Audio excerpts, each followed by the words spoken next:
ನಾರಾಯಣಾಯ ಪರಿಪೂರ್ಣಗುಣಾರ್ಣವಾಯ ವಿಶ್ವೋದಯಸ್ಥಿತಿಲಯೋನಿಯತಿಪ್ರದಾಯ ಜ್ಞಾನಪ್ರದಾಯ ವಿಬುಧಾಸುರಸೌಖ್ಯದುಃಖಸತ್ಕಾರಣಾಯ ವಿತತಾಯ ನಮೋ ನಮಸ್ತೆ. ನಾರಾಯಣಂ ಸುರಗುರುಂ ಜಗದೇಕನಾಥಂ ಭಕ್ತಪ್ರಿಯಂ ಸಕಲಲೋಕನಮಸ್ಕೃತಂ ತ್ರೈಗುಣ್ಯವರ್ಧಿತಮಜಂ ರಘುನಾಥ್ಯಮೀಶಂ ವಂದೇ ಭವಘ್ನಮರಾಸುರಸಿದ್ಧವೃತ್ಯಂ. ನಾರಾಯಣಂ ನಮಸ್ಕೃತ್ಯ ನರಂ ಚೈವ ನರೋತ್ತಮಂ ದೇವೀಂ ಸರಸ್ವತೀಂ ವ್ಯಾಸಂ ತತೋ ಜಯಮುದೀರಯೇ.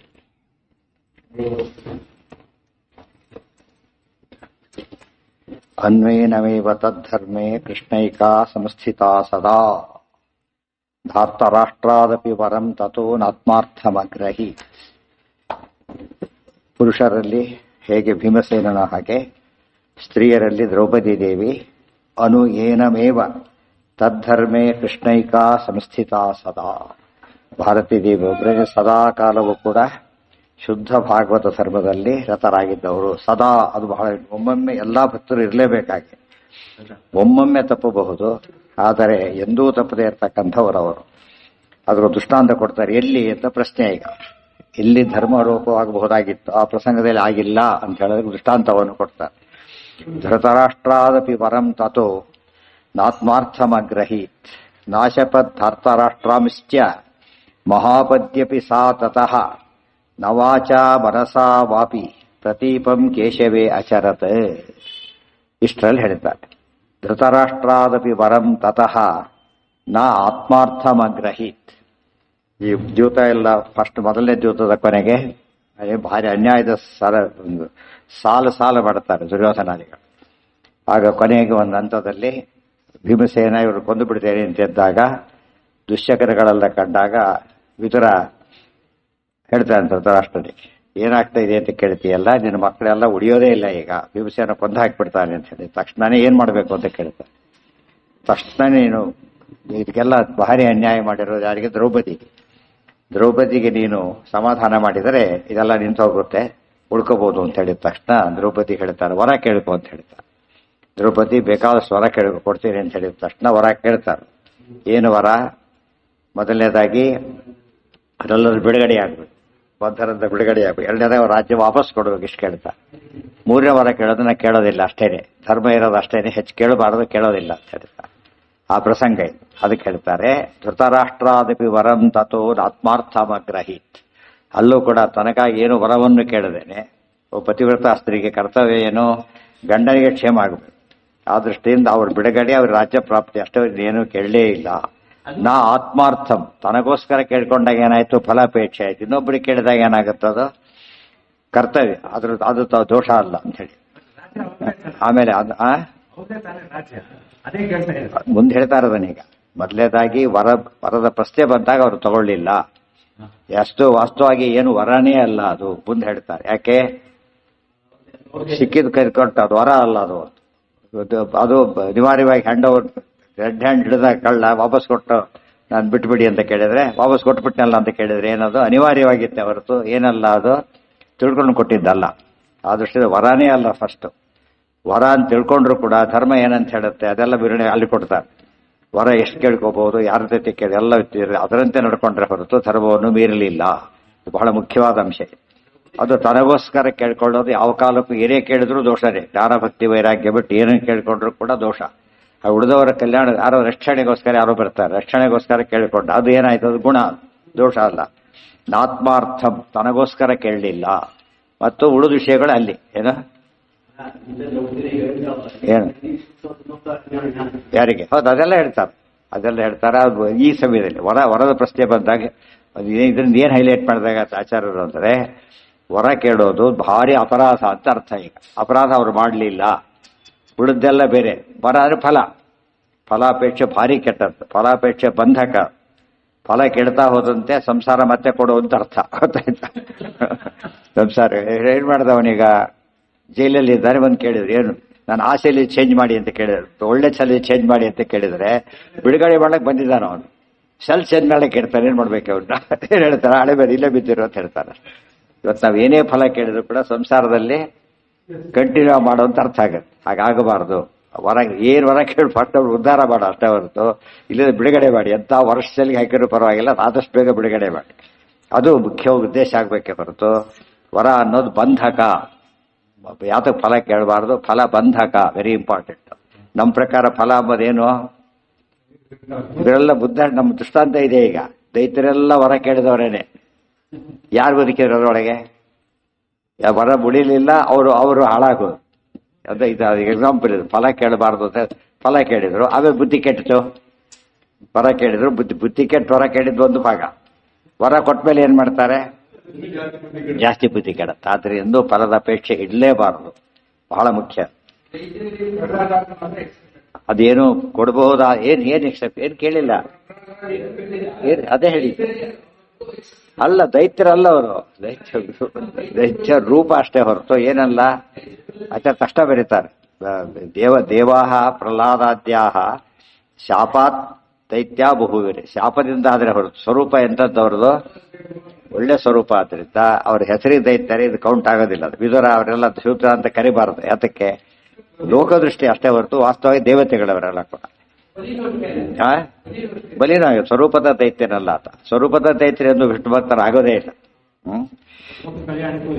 ನಾಶಪದ್ಧಾರ್ಥ ರಾಷ್ಟ್ರಾಂಶ್ಚ.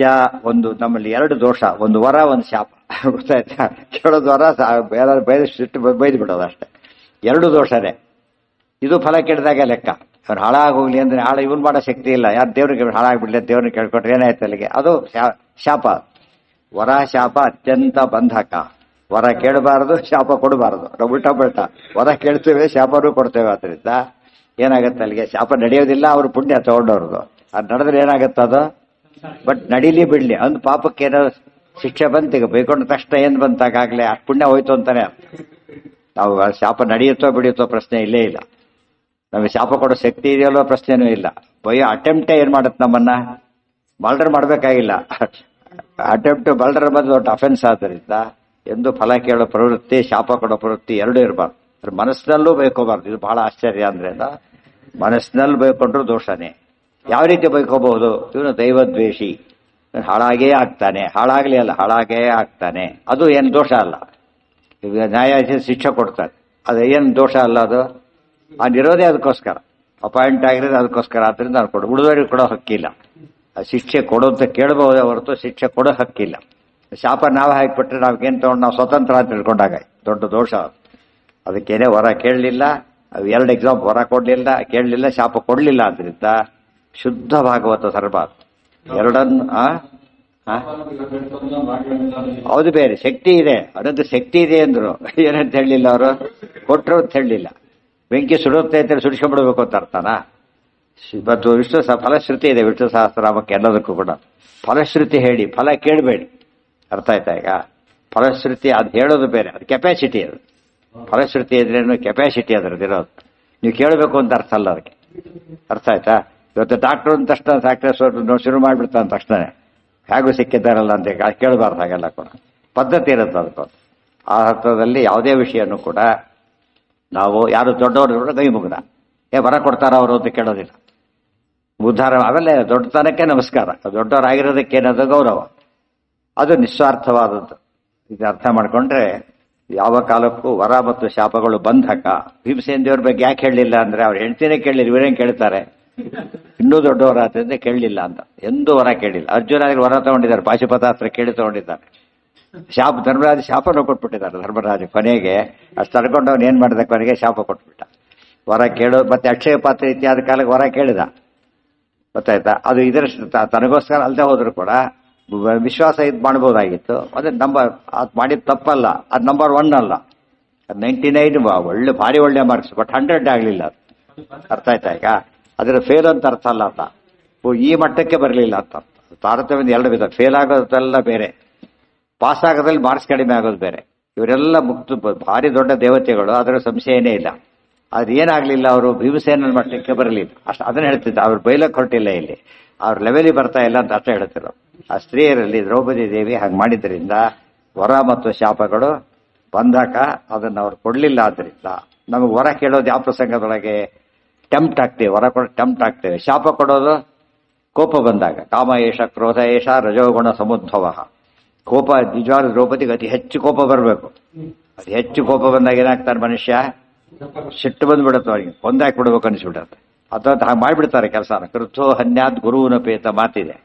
ಅಂತ ಹೊತ್ತಲ್ಲೂ ಕೂಡ ನಾಶಪತ್ ಭರ್ತರಾಷ್ಟ್ರಾಂಶ್ಚ ಮಹಾಪದ್ಯಪಿ ಸಾ ತತಃ.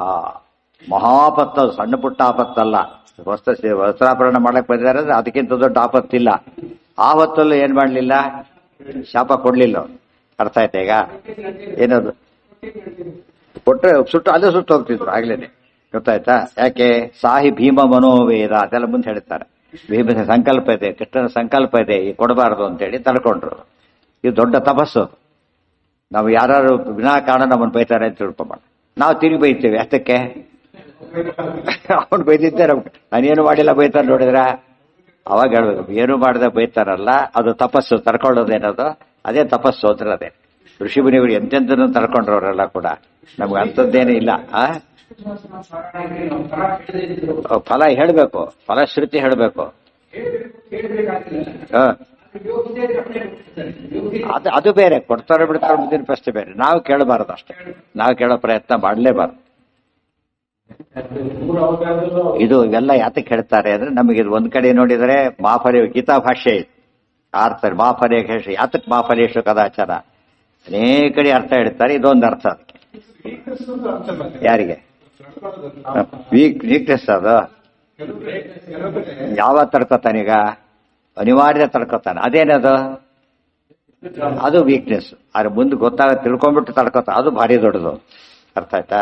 ಅದು ತಿಳ್ಕೊಂಡು ಜ್ಞಾನಪೂರ್ವಕ ಒಂದು ದೇವ್ರ ಪ್ರೀತನಾಗಲಿ ಅಂತ ಅನುಸಂಧಾನ ಬಂದಾಗ ಏನಾಯ್ತು, ತಪಸ್ಸಾಯ್ತು. ಸುಮ್ಮನೆ ಉಪವಾಸ ಹೋಗ್ತಾರೆ, ವೀಕ್ನೆಸ್ ಅದು. ಏಕಾಸಿ ಮಾಡಿದ ಅದು ವೀಕ್ನೆಸ್ ಅಲ್ಲ. ಏನದು? ಇದು ಒಬ್ಬ ಗಾಡ್ಸ್ ಆರ್ಡರ್. ಇವ್ರ ಅಪ್ಪಣೆ ದೇವ್ರ ವರ ಕೇಳಬೇಡಿ, ಶಾಪ ಫಲೇಶಕ್ಕೆ ಅದು ಎರಡೂ ಸೇರ್ಕೊಂಡ್ಬಿಡ್ತು. ವರ ಅಂಬದೇನದು ನಮಗೆ ಬೇಕಾದ ವರ. ಇನ್ನೊಬ್ರಿಗೆ ಕೆಟ್ಟದಾಗ ಕೇಳೋದು ಒಂದೇ ವರದ ಇನ್ನೊಂದು ನೆಗೆಟಿವ್ ಅಷ್ಟೇ. ಅದು ಮಹಾಫಲೇಶಕದ ಸಂದೇಶ ಇದೆ ದೇವರು ಕೊಟ್ಟಿದ್ದಾನು. ಋಷಿಗಳು ಎಂತೆಂಥ ತಪಸ್ಸ ಮಾಡಿದರು ಪಾಪ ಅವರೆಲ್ಲ ಕೂಡ. ಎಷ್ಟೋ ಜನ ಎಷ್ಟು ಹಿಂಸೆ ಕೊಟ್ಟರು ಅವರೆಲ್ಲ ಕೂಡ. ಅಷ್ಟಾದ್ರೂ ಶಾಪ ಕೊಡ್ಲಿಲ್ಲ ಅವರು. ನಾವೇನ್ ತಿಳ್ಕೊಂಡ್ಬಿಟ್ವಿ, ಪಾಪ ಇಷ್ಟೆಲ್ಲ ಕಷ್ಟಪಟ್ಟರು ಅವ್ರಿಗೆ ವೀಕ್ನೆಸ್ ಅಂತ ತಿಳ್ಕೊಂಡು. ವೀಕ್ನೆಸ್ ಅಲ್ಲ, ತಪಸ್ಸು. ತಪಸ್ಸಿನ ಭಾಗ. ಎಲ್ಲ ಊಟಕ್ಕೆ ಮಠಗಳಿಗೆ ಊಟಕ್ಕೆ ಹೋಗಿದ್ದ ಲೇಟ್ ಆಯ್ತು. ಅವೇನು ಬಾಯಿ ಬಂದ ಬಲಿ ಶುರು ಮಾಡ್ತೀವಿ, ಕರೆದು ಬಿಟ್ರು, ಲೇಟ್ ಆಯ್ತು, ಮನೆ ಮುಗಿಸ್ಬಿಡ್ತಿದೆ ಇಷ್ಟೊತ್ತಿನ, ಏನೋ ಅನ್ಕೊತ್ ಅದೆಲ್ಲ ಮಾಡಬಾರ್ದು. ಇದೇ ತಪಸ್ಸು. ಯಾವುದೋ ಉಪವಾಸ ಮಾಡೋ ಯೋಗ ಇತ್ತು, ದೇವರಿಗೆ ಕಳೆದ, ಲೇಟ್ ಆಗುತ್ತೋ ಮನೆ ಹೋಯ್ತು, ಕೃಷ್ಣಾರ್ಪಣ ಮಸ್ತು. ಎಷ್ಟಾಯ್ತು ತಪಸ್ಸು, ಕೂತಲ್ಲೇ ತಪಸ್ಸಾಯ್ತು. ಮತ್ತೆ ಯಾವ್ದೋ ಕಾಯಿಸಿಬಿಟ್ರು, ಅವ್ರಿಗೆ ಪಾಪ ಬಂತು, ನಮಗೇನಾಯ್ತು, ತಪಸ್ಸಾಯ್ತು. ಅರ್ಥ ಆಯ್ತಾ?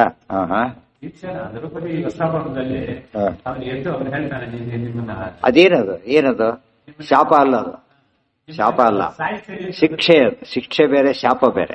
ಅರ್ಥ ಆಯ್ತಾ? ಈಗ ಬ್ರಹ್ಮದೇವ್ರ ಶಾಪ ಕೊಡ್ತಾರೆ, ಅವ್ರ ಪುಣ್ಯ ಇನ್ನೂ ಜಾಸ್ತಿ ಆಯ್ತು, ಕಡಿಮೆ ಆಗಿ. ಉಳಿದವ್ರ ಶಾಪ ಕೊಟ್ಟಾಗ ಏನಾಗುತ್ತೆ, ಸಾಮಾನ್ಯವಾಗಿ ಕಡಿಮೆ ಆಗುತ್ತೆ. ಅವ್ರ ಪುಣ್ಯ ವ್ಯಯ ಆಯ್ತು, ಅದು ಪುಣ್ಯ ವ್ಯಯ ಆಗಲಿಲ್ಲ. ನಾವು ಬೈತೇವೆ, ಇದು ನ್ಯಾಯಾಧೀಶ ಶಿಕ್ಷೆ ಕೊಡ್ತಾರೆ, ಅಪಾಯಿಂಟ್ಮೆಂಟ್ ಆಗಿರೋದು ಅದಕ್ಕೋಸ್ಕರ. ಆದ್ರಿಂದ ಅವ್ರು ಕೊಟ್ಟರೆ ಏನ್ ಮಾಡ್ತಾರೆ, ಎಷ್ಟು ಒಳ್ಳೆ ಡೆಸಿಷನ್ ಕೊಟ್ಟಿದ್ರೆ ಅವ್ರು ಪ್ರಮೋಷನ್ ಕೊಡ್ತಾರೆ, ಇನ್ನೂ ಮೇಲಕ್ಕೆ ಹೋಯ್ತಾರೆ. ಯಾತಕ್ಕೆ? ಆ ಜಡ್ಮೆಂಟ್ ಸರಿ ಇದ್ದಷ್ಟು ಕೂಡ ಅವನಿಗೆ ಇನ್ಸೆಂಟಿವ್ ಅದು. ಅರ್ಥ ಆಯ್ತಾ? ಯಾರಿಗೆ ತಪ್ಪು ಕೊಡ್ತಾನೆ ಆಗ ಅವ್ರು ಪ್ರಮೋಷನ್ ಕಟ್ ಮಾಡ್ತಾರೆ. ತಪ್ಪು ಜಡ್ಮೆಂಟ್ ಮೇಲೆ ಎಲ್ಲ ಇವ್ರು ಕೊಟ್ಟು ಜಡ್ಮೆಂಟ್ ಎಲ್ಲ ಮೇಲಿಗೆ ಕೊಟ್ಟಲ್ಲಿ ಏನಾಯ್ತು, ಹೋಯ್ತು. ಕೊಟ್ಟಿದ್ದೆಲ್ಲ ಹೋಯ್ತು. ಅರ್ಥ ಇರೋದಕ್ಕೆ ಒಂದೊಂದು ಹೋಯ್ತು. ಆ ವಿಚಾರ ಬೇರೆ. ಒಂದೊಂದು ಹೋದ್ರೆ ಮಾರ್ಕ್ಸ್ ಕಡಿಮೆ ಆದಾಗ ಅಷ್ಟೇ. ಹೌದಾ? ಈ ರೀತಿ ಸರಿಯಾಗಿ ಜಡ್ಮೆಂಟ್ ಕೊಟ್ಟುಬಿಟ್ರೆ ಮೇಲಕ್ಕೆ ಹೋಗೋ ನೆಸಿಟಿನೇ ಬರೋದಿಲ್ಲ. ಹೋದ್ರೆ ಇವೊಂದು ಎತ್ತಿಡಿತದೆ, 4-5 ಸರಿ ತಾರಿ ಒಂದು ಜಡ್ಮೆಂಟ್ ಕ್ವಶನೇ ಮಾಡಲ್ಲ. ಆಮೇಲೆ ಆ ಒಂದು ಇದು ಬರಬೇಕು. ಇಟ್ಟು ಲಾಯರ್ಸ್ ಎಷ್ಟು ಎಫೆಕ್ಟಿವ್ ವಾದ ಮಾಡಿರ್ತಾರೆ ಕೆಲವರು ಅಂದ್ರೆ, ಅವ್ರು ವಾದ ಮಾಡಿದ್ರು ಅಂದ್ರೆ ಅವ್ರು ಒಪ್ಪಬೇಕು. ಆ ರೀತಿ ಜಡ್ಮೆಂಟ್ ಅಪಾರ ಬರುತ್ತೆ ಅಂತ ಗ್ಯಾರಂಟಿ. ಅಷ್ಟು ಅಂಥ ಹೆಸರು ತಗೊಂಡಿರ್ತಾರೆ. ಅವ್ರು ಜಡ್ಜ್ ಕೊಟ್ಟರದು ಒಪ್ಪೋದಿಲ್ಲ. ಅವ್ರು ತುಂಬಾ ಜನ ಜಡ್ಜ್ ಪೋಸ್ಟ್ ರಿಜೆಕ್ಟ್ ಮಾಡ್ತಾರೆ. ಅದಕ್ಕೆ ನಮ್ಮೊಬ್ಬರು ಎಷ್ಟೋ ಸೇವ್ ಮಾಡಬಹುದು. ಒಳ್ಳೆ ವಾದ ಮಾಡಿಬಿಟ್ಟು ಪ್ರೆಸೆಂಟ್ ಮಾಡಿದ್ರೆ ಸೇವ್ ಮಾಡಕ್ ಬರುತ್ತೆ ಅಂತ ಹೇಳ್ಬಿಟ್ಟು. ದುಡ್ಡು ಜಾಸ್ತಿ ಬರುತ್ತೆ, ಆ ವಿಚಾರ ಬೇರೆ. ಸಂಬಳ ಅಷ್ಟೇ, ಇವ್ರಿಗೇನು ಬರುತ್ತೆ, ಫೀಸ್ ಬೇಕಾಷ್ಟು ಫೀಸ್ ಬರುತ್ತೆ. ಅದು ವೈಟಲ್ಲೇ ತಗೋಬಹುದು, ಮತ್ತೆ ಟ್ಯಾಕ್ಸ್ ಕೊಟ್ರೆ ಆಯ್ತು ಅಷ್ಟೇ. ಅದಕ್ಕೆ ತಗೊಳ್ಬೇಕಾಯ್ತು. ವೈಟಲ್ಲಿ ತಗೊಳ್ಳೋದು ಬೇರೆ, ಕೊಡೋದೇ ಹೆಚ್ಚು, ಆ ವಿಚಾರ ಬೇರೆ. ಆದರೆ ವೈಟಲ್ಲಿ ತಗೊಂಡ್ರೆ ತಪ್ಪೇನಲ್ಲ, ಸಂಪಾದನೆ ಅಷ್ಟೇ. ಎಷ್ಟು 1 ಲಕ್ಷ 20 ಲಕ್ಷ ಡಿಮ್ಯಾಂಡ್ ಮಾಡ್ದೆ, ಉಳಿದು ಟ್ಯಾಕ್ಸ್ ಕೊಟ್ಟ, ತಪ್ಪೇನದ್ರೊಳಗೆ ಅಂತ ಕೇಳ್ತಾರೆ. ಆ ಕೇಸು ಬಹಳ ಇದಾಗಿತ್ತು, ಮಾಡ್ದ. ತಗೊಂಡಿದ್ರೆ ತೋರಿಸ್ದೆ ಹೋದ್ರೆ ತಪ್ಪಾಗತ್ತೆ ಅಷ್ಟೇ ಹೊರತು ಇದು ತಪ್ಪಲ್ಲ. ಅದು ಆಕ್ಚುಲಿ ಇನ್ಕಮ್ ಭಾರಿ ಜಾಸ್ತಿ, ಗೊತ್ತಾಯ್ತಾ? ಇವ್ರ ಇನ್ಕಮ್ ಇದ್ದ ಭಾರಿ ಜಾಸ್ತಿ. ಅದಕ್ಕೆ ಅವ್ರು ಅದಕ್ಕೋಸ್ಕರ ತಗೊಳ್ಳೋದಿಲ್ಲ. ಕೆಲವು ಹಾಗಲ್ಲ, ನ್ಯಾಯ ಕೊಡಿಸ್ಬೇಕು ಅಂತ ತಗೊಳ್ಳೋದಿಲ್ಲ. ಇದು ಯಾತಕ್ಕೆ ಹೇಳ್ತಿದ್ದೀನಿ ಕೂಡ ಯಾರು ಸಂಬಂಧಪಟ್ಟವರು ಅವರು ಕೊಡ್ತಕ್ಕಂಥ ಶಿಕ್ಷೆ ಅವರಿಗೆ ಅದು ಕರ್ತವ್ಯ, ಅದು ಶಿಕ್ಷೆ ಕರ್ತವ್ಯ. ನಮಗೇನಾದ್ರು ಬುಡದ ನಾನ್ ಕಾಂಪಿಟೆಂಟ್ ಫೆಲೋಸ್ ಮಾಡಿದ್ರೆ ಏನಾಗುತ್ತೆ, ಪೊಲೀಸ್ ಹೊಡಿತಾನೆ, ಅಪರಾಧ ಅಂತ ಕರೆಯೋದಿಲ್ಲ, ನಾವು ಹೊಡಿತೇವೆ. ಆ ಹೊಡೆದು ಇನ್ನೊಂದು ಅಪರಾಧ ಆಯ್ತು. ಎಷ್ಟು ಸಿಂಪಲ್ ಆಗಿದೆ. ಪಡೆದು ಅವನು ಹೊಡೆದ್ರೆ ದೋಷ ಅಲ್ಲ, ಇವನು ಹೊಡೆದ್ರೆ ದೋಷ ಆಯ್ತು. ಯಾಕೆ ಅವನಿಗೆ ಹೊಡೆದ ಪರ್ಪಸ್ ಏನಿದೆ ಹೊಡಿಲಕ್ಕೆ? ಅವನೀಗ ಸತ್ಯ ತಿಳ್ಕೋಬೇಕು, ಅದಕ್ಕೆ ಹೊಡಿತಾನೆ. ಸತ್ಯ ತಿಳ್ಕೊಳ್ಳೋದಕ್ಕೆ ಹೊಡಿತಾನೆ. ಆ ಶಿಕ್ಷೆ ಕೊಡೋದಕ್ಕೆ ಹೊಡೆಯಾಗಿಲ್ಲ. ಅವನು ತಪ್ಪು ಸತ್ಯ ತಿಳ್ಕೊಳ್ಳೋದಕ್ಕೆ ಹೊಡಿಬೇಕಷ್ಟೇ. ಶಿಕ್ಷೆ ಕೊಡೋದು ಅವನದೇ ಶಕ್ತಿ ಅಲ್ಲ, ಯಾರ್ದದ? ನ್ಯಾಯಾಧೀಶ. ಇವ್ರು ಕೊಡೋಗಿಲ್ಲ, ಶಿಕ್ಷೆ ಕೊಡೋಗಿಲ್ಲ, ಬಾಯಿ ಬಿಡಿಸ್ಬೇಕಷ್ಟೆ. ಇವೆಲ್ಲ ಕೂಡ ಅರ್ಥ ಮಾಡ್ಕೊ. ಆ ಶಿಕ್ಷೆ ಎಂಥದ್ದು ಕೊಡ್ತಾನೆ ಅಂದ್ರೆ ಬಾಯಿ ಬಿಡಿಸ್ಲಿಕ್ಕೆ. ಇವ್ರು ಯಾರು ಮನುಷ್ಯರು ಕೊಡ್ಲಿಕ್ಕೆ, ಸಾಮಾನ್ಯರು ಕೊಡ್ಲಿಕ್ಕೆ ಆಗೋದೇ ಇಲ್ಲ. ಭಾರಿ ದೊಡ್ಡ ಶಿಕ್ಷೆ ಕೊಡ್ತಾನೆ. ಇಷ್ಟಾದ್ರೂ ಅದು ಅಪರಾಧ ಅಲ್ಲ. ಬರೀ ಹೊಡಿತಾನೆ ಅಷ್ಟಕ್ಕೆ ಅಪರಾಧ. ಹೊಡಿಯೋದ್ರೆ ಬೈತಾರೆ, ಅದು ಸತ್ಯ ಅಪರಾಧ. ಬರೀ ಕೆಟ್ಟ ಮಾತು ಬೈದ್ರೆ ಅದನ್ನ ಶಿಕ್ಷೆ ಕೇಳ್ಬೋದು. ಅದಕ್ಕೋಸ್ಕರ ಇದೆಲ್ಲ ಅದಕ್ಕೆ ಕರ್ತವ್ಯ ಅಂತ ಕರೆದೈತೆ. ಕರ್ಮಣ್ಣೇ ವಾಧಿಕಾರಸ್ತೆ. ಕ್ಷತ್ರಿಯರಿಗಿರೋ ಅರ್ಜುನನಿಗೆ ದ್ರೋಣಾಚಾರ್ಯ ಯುದ್ಧ ಮಾಡಬೇಡಿ ಅಂತ ಹೇಳಿದ್ರು ಅವರಿಗೆ. ಅರ್ಜುನ ಯುದ್ಧ ಮಾಡು ಅಂತ ಹೇಳಿದ್ರು. ಯಾತಕ್ಕೆ? ಕ್ಷತ್ರಿಯ, ಅವ್ರು ಕ್ಷತ್ರಿಯರಲ್ಲ. ಇಷ್ಟರ ಬಗ್ಗೆ ಸರಿಯಾಗಿ ನೋಡ್ತಾ ಹೋಗು. ಆ ದೃಷ್ಟಿಯಲ್ಲಿ ಧೃತರಾಷ್ಟ್ರಾದಪಿ ವರಂ ತಥೋ ನಾತ್ಮಾರ್ಥಮಗ್ರಹಿ ನಾಶಪದ್. ಇವೆಲ್ಲ ಏನ್ ತಿಳ್ಕೊಂಡ್ಬಿಡ್ತೀವಿ, ಕಥೆ ಏನ್ ತಿಳ್ಕೊಂಡ್ಬಿಡ್ತೀವಿ, ಕಥೆಗಳೆಲ್ಲ ಏನು ಓದೋದಿಲ್ಲ ತಪ್ಪು. ಎಷ್ಟು ದೊಡ್ಡ, ಎಷ್ಟು ಧರ್ಮ ಸೂಕ್ಷ್ಮ ಇದೆ ಅದರೊಳಗೆ, ಎಷ್ಟು ಚರ್ಚೆ ಮಾಡೋಂಥ ಅಂಶ ಇದೆ. ತಿಳ್ಕೊಂಡಾಗ ಏನಾಯ್ತು, ಜ್ಞಾನ ಸ್ಫುಟ ಆಗ್ತಾ ಹೋಗುತ್ತೆ. ಮಹಾಭಾರತಾತ್ಮರಣೆ ಆ ದೃಷ್ಟಿಯಿಂದ ಬಹಳ ಮುಖ್ಯ. ನಾಶಪದ್ಧಾರ್ತರಾಷ್ಟ್ರಾಂಶ್ಚ ಮಹಾಪದ್ಯಪಿ ಸಾ ತತಃ ನವಾಚ ಮನಸಾ ವಾಪಿ ಪ್ರತೀತಂ ಕೇಶವೇಚರ್. ಇಲ್ಲೊಂದು ಸಾರಸ್ಯ ಬರುತ್ತೆ ಮುಂದೆ. ನಿಮಗೆ ಗೊತ್ತಿರೋದೆಲ್ಲ ಗೊತ್ತಿದ್ದವ್ರ ಪ್ರಶ್ನೆ ಕೇಳ್ತಾರೆ. ದ್ರೌಪದಿ ಹೇಳ್ತಾರಾಗ, ಭೀಮೋ ದುರ್ಯೋಧನಂ ಹಂತ ಕರ್ಣಂ ಹಂತ ಧನಂಜಯ ಶಕುನಿಂಚ ಅಕ್ಷಕಿತವಂ ಸಹದೇವೋ ಹನಿಷ್ಯತಿ. ದ್ರೌಪದಿ ಮಾತು ಮಹಾಭಾರತದಲ್ಲಿ. ಯಾರಿಗೆ? ಯಾರು ಅವ್ರು ಇಷ್ಟು ದಿವಸ ಕೇಳಿ ಏನ್ ತಿಳ್ಕೊಂಡಾಗಾಯ್ತು? ಸಾಕ್ಷಾತ್ ಭಾರತೀ ದೇವಿಯವರು ಅಂತ ಆಯ್ತಾ?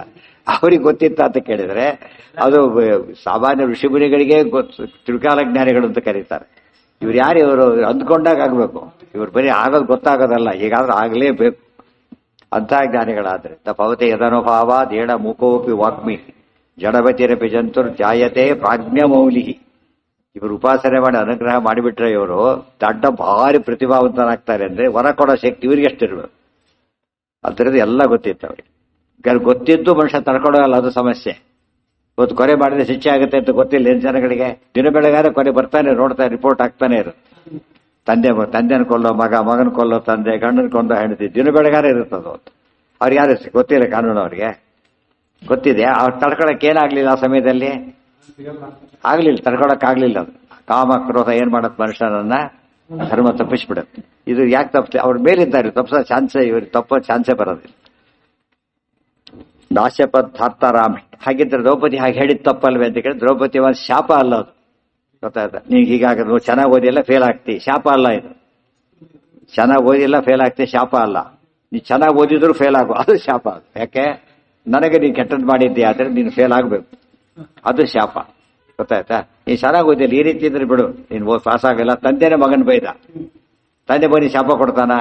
ಕೊಡೋದಿಲ್ಲ. ಏನ್ ಹೇಳ್ತಾನೆ? ಎಚ್ಚರಿಸ್ತಾನೆ. ಎಚ್ಚರಿಕೆ ಬೇರೆ, ಇದು ಬೇರೆ. ಅವ್ರು ಹೇಳಿದ್ ಹೀಗಿದ್ರೆ ಭೀಮಸೇನ ನಿನ್ನ ಕೊಂದೇ ಕೊಲ್ತಾನೆ. ಕೊಲ್ಲಲಿ, ಅದೇನದು? ಶಾಪ. ಕೊಲ್ತಾನೆ ಏನದು? ಈ ಬಸ್ ಎಷ್ಟೊತ್ತಿ ಬರುತ್ತೆ ಕೇಳಿದ್ರೆ ಇನ್ಫಾರ್ಮೇಶನ್ ಅಷ್ಟೇ. ಬಸ್ ಎಷ್ಟೊತ್ತಿ, ದಯವಿಟ್ಟು ಬಸ್ ಕೊಡಿ, ಅದು ಪ್ರೀತಿ ಆಯ್ತು, ರಿಕ್ವೆಸ್ಟ್. ಅದು ಡಿಫ್ರೆನ್ಸ್ ಗೊತ್ತಾಯ್ತಾ? ಈಗ ಆಗತ್ತೆ ಅನ್ನೋದು ಬೇರೆ, ಈಗ ಆಗದ್ಮೇಲೆ ಬೇರೆ. ಬೆಂಕಿಯಲ್ಲಿ ಕೈ ಇಡ್ಬೇಡ, ಕೈ ಸುಟ್ಕೋತಿ, ಶಾಪ ಅಲ್ಲ. ಹುಷಾರಾಗಿರು, ಎಚ್ಚರಿಕೆ ಅಂತ ಅರ್ಥ. ಯಾವಾಗ ಈಗ ಆಗಲಿ ಅಂತ ಹೇಳ್ತಾನಲ್ಲ, ಅದೇನದು? ಅದು ಶಾಪ. ಗೊತ್ತಾಯ್ತಾ? ಅದೆಲ್ಲ ಅರ್ಥ ಮಾಡ್ಕೊಂಡು ಎಷ್ಟು ಸೂಕ್ಷ್ಮ ಶಾಸ್ತ್ರಗಳಲ್ಲಿ. ಅಲ್ಲಿ ವ್ಯಾಕರಣ ಹೆಲ್ಪ್ ಆಗುತ್ತಾಗ. ಭೀಮೋ ದುರ್ಯೋಧನಮ್ಮ ಅಂತ ಇಲ್ಲಿ ವ್ಯಾಕರಣ ಬೇಕು ನಮಗೆ. ಇವ್ರ ವ್ಯಾಕರಣ ಬೇರೆ, ಅವ್ರ ವ್ಯಾಕರಣ ಬೇರೆ. ಏನು ವ್ಯಾಕರಣ ಪ್ರಕಾರ ಅರ್ಥ ಏನದಕ್ಕೆ? ಹಂತ ಅಂತ ಹೇಳಿದ್ರೆ ಅದು ಭವಿಷ್ಯತ್ ಕಾಲದ ಪದ ಅಷ್ಟೇ, ಬಯ್ಯೋ ಪದ ಅಲ್ಲ ಅದು, ಆ ತಿಳಿಸೋ ಪದ ಅದು. ಅದು ವ್ಯಾಕರಣದ ಹೆಲ್ಪ್ ಆಗ್ತದೆ. ಅರ್ಥ ಆಯ್ತಾ? ವ್ಯಾಕರಣ ಸಹಿ ಅಂತಲ್ಲಿ ನೋಡಿದ್ರೆ ಅದು ನಿಜವಾದ ವ್ಯಾಕರಣದ ಜ್ಞಾನ. ಎಲ್ಲೆಲ್ಲ ನೋಡ್ಬಿಟ್ರೆ ತಪ್ಪಾಗತ್ತೆ. ಪ್ರತಿಜ್ಞೆನೂ ಹೌದು, ಎಚ್ಚರಿಕೆನೂ ಹೌದು, ಮುಂದಾಗ ಭವಿಷ್ಯ ಕಥನೂ ಹೌದು. ಮುಂದೆ ಹೀಗಾಗುತ್ತೆ, ಎಷ್ಟು ಸುಲಭ ಆಗ. ಇದೆಲ್ಲ ತಿಳ್ಕೊಂಡಾಗ ಧರ್ಮ ಸೂಕ್ಷ್ಮ ಎಲ್ಲ ನಮಗೆ. ತರ್ಕನೂ ಉಪಯೋಗ ಬರುತ್ತೆ, ವ್ಯಾಕರಣ ಎಲ್ಲ ಉಪಯೋಗಕ್ಕೆ ಬಂತೀಗ. ಬಟ್ ಇವ್ರು ಮಾಡೋದು ಯಾವುದಕ್ಕೂ ಉಪಯೋಗಕ್ಕೆ ಬರೋದಿಲ್ಲ. ಏನಾಗುತ್ತದ? ಎಲ್ಲ ವೇಸ್ಟ್ ಅಂತ ಹೇಳೋದಿಲ್ಲ, 90% ವೇಸ್ಟ್ ಆಗುತ್ತೆ. ಕೇಳಿದವ್ರ ತಲೆ ಕೆಡುತ್ತೆ, ಅಷ್ಟಾಗತ್ತೆ. ಅದು ಅದಕ್ಕೆ ಅಂದೇ ತಿಳಿದ ಹಾಗೆ ಹೇಳೋದು. ಸುಲಭ ತಿಳಿಯೋದ್ರಿಂದ ತಿಳಿದ ಹಾಗೆ ಹೇಳಿಬಿಟ್ರೆ ಏನಾಗುತ್ತದ? ದೊಡ್ಡ ಸ್ಥಿತಿ ಅಲ್ಲ ಅದು. ತಿಳಿಲಾರದನ್ನ ತಿಳಿ ಹಾಗೆ ಹೇಳ್ಬೇಕು, ಅದೇ ಅದು ಜ್ಞಾನ. ಗೊತ್ತಾಯ್ತಾ? ಯಾರು ಭಾರಿ ಸಿಂಪಲ್ ಆಗಿ ಹೇಳ್ತಾರೋ ಅವ್ರು ಭಾರಿ ಚೆನ್ನಾಗಿ ವಿಷಯ ತಿಳ್ಕೊಂಡಿದ್ದಾರೆ ಅಂತ ಅರ್ಥ. ಯಾರು ಹೇಳೋದಿಲ್ಲೋ ಏನಾಗಿದೆ ತಿಳ್ಕೊಂಡ್ರೆ ಗೊತ್ತಾಗಬಾರ್ದು ಅಂತ ಏನ್ ಮಾಡ್ತಾರೋ ಬೇರೆ ಬೇರೆ ಪದ ಉಪಯೋಗಿಸ್ಬಿಡ್ತಾರೆ. ಅರ್ಥ ಆಯ್ತಾರೆ ಇವಾಗ? ಬೇರೆ ಯಾತಕ್ಕೂ ಉಪಯೋಗಿಸ್ತಾರೆ ಗೊತ್ತಿಲ್ಲ ಇವ್ರಿಗೆ ಗೊತ್ತಾಗಬಾರ್ದು. ಟ್ರಿಕ್ ಅದು. ಸುಮ್ಮನೆ ಪೇಂಟ್ ಜಾಸ್ತಿ ಯಾಕೆ ಹೊಡಿತಾರೆ ಅಂದ್ರೆ ಒಳಗೆ ಮೋಸ ಇದೆ. ಅರ್ಥ ಆಯ್ತಾರೆ? ಪಾಲಿಶ್ ಮಾಡಿದ್ದೇನೆ ಮೋಸ ಆಗಬಾರ್ದು ಅಂತೇಳಿ. ಹಾಗಾಗಬಾರ್ದು. ವಾದಿಗಳನ್ನ ಸೋಲಿಸೋದು ಅವೆಲ್ಲ ವಿಚಾರ ಬೇರೆ. ಅವರ ಬಂದಿರ್ತಾರೆ ಹಾಗೆ ಮಾತಾಡಲೇಬೇಕಾಗತ್ತ. ಶಾಸ್ತ್ರದ ಪ್ರಕಾರ ಮ್ಲೇಚ್ಛ ಭಾಷೆ ಮಾತಾಡಬಾರ್ದು. ಮ್ಲೇಚ್ಛ ಭಾಷೆಯಲ್ಲಿ ಪ್ರಶ್ನೆ ಕೇಳ್ತಾವ ಅವನು, ಉತ್ತರ ಕೊಡ್ತಾರೆ ಅಪ್ರಚಾರ ಮಾಡ್ತಾನೆ. ಏನ್ ಮಾಡ್ಬೇಕಾಗ? ಉತ್ತರ ಕೊಡ್ಬೇಕು. ಆಚಾರ್ಯ ಉತ್ತರ ಕೊಟ್ರು. ತೊರಕ ತದ್ಭಾಷೆಯ ಚಿತ್ರವಾಕ್ಯಂ ಉಚಿತ ವಾಚ. ಆಚಾರ್ಯ ಮಾತಾಡಿದ್ರು, ಮುಸ್ಲಿಮಾನ್ ಭಾಷೆ ಮಾತಾಡಿದ್ರು ಆಚಾರ್ಯರು. ಯಾತಕ್ಕೆ? ನೀತಿಂ ಪ್ರದರ್ಶಯಿತಮೇವ ವಿಪತ್ಸು ಕಾರ್ಯಾಂ ಹೇಳ್ತಾರೆ. ಅಪಭ್ರಷ್ಟ ಭಾಷೆ ಉಪಯೋಗಿಸಬಾರದು. ಆದರೆ ಆ ಭಾಷೆ ಉಪಯೋಗಿಸ ಅನಿವಾರ್ಯವಾದ ಆಪತ್ತು ಬಂದಾಗ ಏನ್ ಮಾಡ್ಬೇಕು? ನೀವು ಉಪಯೋಗಿಸಿ ತಪ್ಪಲ್ಲ ಅಂತ ನಿಮಗೆ ತೋರಿಸ್ಕೊಟ್ಟು. ಅದು ಶಕ್ತಿ ಇತ್ತು ಅಂತ ಅವ್ನು ಹೇಳಿದ್ರೆ ಮುಂದೆ ಕೊಟ್ಟೇ ಬಿಟ್ಟಾಗ ಏನು ಮಾಡೋಕ್ಕಾಗಲಿಲ್ಲ ಅವನ ಕೈಲಿ. ಇವೆಲ್ಲ ಗಮನಿಸ್ಬೇಕು. ಅದು ಧರ್ಮ ಸೂಕ್ಷ್ಮಗಳು ಅಂತ ಹೆಸರು. ತಿಳಿತಾ? ಆ ದೃಷ್ಟಿಯಲ್ಲಿ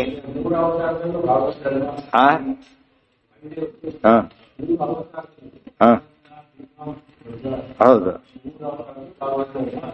3 ಅವತಾರದಲ್ಲೂ ಪ್ರತಿ ಅವತಾರದಲ್ಲೂ ಪ್ರತಿ ಕ್ಷಣದಲ್ಲೂ ಅನಂತ ಕಾಲದವರೆಗೆ ನಾವು ಒಂದ್ ದಿವಸ ಆಗಿರ್ಲಕ್ ಬರೋದಿಲ್ಲ.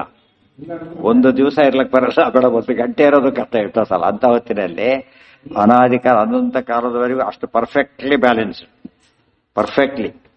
ಎಂತ ಪರ್ಫೆಕ್ಷನ್ ಅಲ್ಲೂ ನಾವು ಆ ಎಕ್ಸೆಪ್ಷನ್ ಅಂತ ಕೇಳ್ತೇವೆ. ಎಕ್ಸೆಪ್ಷನ್ ಇಸ್ ಪರ್ಸೆಪ್ಷನ್, ಪರ್ಫೆಕ್ಷನ್ ಅವರಲ್ಲಿದೆ. ಅದಕ್ಕೆ ಅವರನ್ನ ರುಜುಗಳು ಅಂತ ಕರೆಯೋದು. ರುಜುಗಳೆಲ್ಲ ಹಾಗೇನೆ. ರುಜು ಡೆಫಿನೇಷನ್ನೇ ಹಾಗೆ. ರುಜು ಡೆಫಿನೇಷನ್ ಇರೋದೇ ಹಾಗೆ. ನಾಶಪದ್ಧಾರ್ತರಾಷ್ಟ್ರಾಂಶ್ಚ ಬರೀ ಆಪತ್ತಲ್ಲ, ಮಹಾಪದ್ಯಪಿ ಸಾತತಃ ನವಾಚ ಮನಸಾ ವಾಪಿ ಪ್ರತೀಪಂ ಕೇಶವೇ ಅಚರತ್. ಇನ್ನೊಂದು ಪಾಯಿಂಟ್, ಕೇಶವ ನಾರಾಯಣನಲ್ಲಿ ವಾಚ ಮನಸ, ಬಾಯಲ್ಲಿ ಮನಸ್ಸಿನಲ್ಲೂ ಅನ್ಕೊಳ್ಳಿಲ್ಲ. ಎಷ್ಟೋ ಸತ್ ನಾವು ಏನೋ ಮಾಡಿದಾಗ ಮನಸ್ಸಿಗೆ ಅನ್ಸುತ್ತೆ ಇಷ್ಟೆಲ್ಲ ಮಾಡಿದ್ರು ದೇವ್ರ ಕೈ ಬಿಟ್ಟು ಬಿಟ್ಟ. ದೇವ್ರ ಬಗ್ಗೆ ಏನ್ ಬಂತು ನಮಗಾಗ? ದೇವ್ರ ಕಣ್ಣೇ ಇಲ್ಲ ದೇವರಿಗೆ. ದೇವ್ರು ತಿಳ್ಕೊಳ್ಳೇ ಇಲ್ಲ ನಾನು ಮಾಡಿದ್ದೆಲ್ಲ. ದೇವ್ರಿಗೆ ಎಷ್ಟು ಅಜ್ಞಾನ ಆರೋಪ ಮಾಡಿದಾಗಾಯ್ತು ನಾವಾಗ. ಹಾಗೆಂದು ಅನ್ಕೊಳ್ಳಿಲ್ಲ ಅವ್ರು. ಮಹಾಪದ್ಯಪಿ ಈ ರೀತಿ ಬೈಲಿಲ್ಲ. ಕೃಷ್ಣ ಎಂತಾಗತ್ತೆ ಅಂದ್ಬಿಟ್ಟು ಇಷ್ಟು ಪೂಜೆ ಮಾಡಿದ್ದೆಲ್ಲ ವೇಸ್ಟ್ ಆಗೋದಿಲ್ವಾ ಕೊಡೋದು, ಹಾಗೆಲ್ಲ ಅಲ್ಲೇ ಇಲ್ಲ. ಏನಂದ್ರು? ಪ್ರಾರ್ಥನೆ. ಆ ಪ್ರಾರ್ಥನೆ ಕೂಡ ಅವ್ರು ಮಾಡಿದ್ದಲ್ಲ, ಒಳಗೆ ಬೇರೆ ದೇವತಾ ಅವ್ರು ಮಾಡಿದ್ದು. ಅವ್ರ ಪ್ರಕಾರ ಹಾಗೆ ಇದು ನಿಜವಾದ ದೊಡ್ಡ ತಪಸ್ಸು. ಅದಕ್ಕೆ ದೊಡ್ಡ ತಪಸ್ಸಿಲ್ಲ. ನಾ ಕಾಡಿಗೆ ಹೋಗಿ ಕೂತ್ಕೊಂಡು ತಪಸ್ಸು ಮಾಡಿದಾರಲ್ಲ, ಯಾರೋ ಬೈದ್ರೆ ತಡ್ಕೊಂಡ, ಅದೇ ದೊಡ್ಡ ತಪಸ್ಸು. ತಂದೆ ತಾಯಿ ಮಕ್ಕಳನ್ನ ಬೈತಾರೆ, 1 ಬೈದ್ರೆ 10 ಬೈತಾನೆ ತಿರುಗಿ ಅವನವ್ರು. ಎಷ್ಟು ಪಾಪ ಬಂತಾಗ.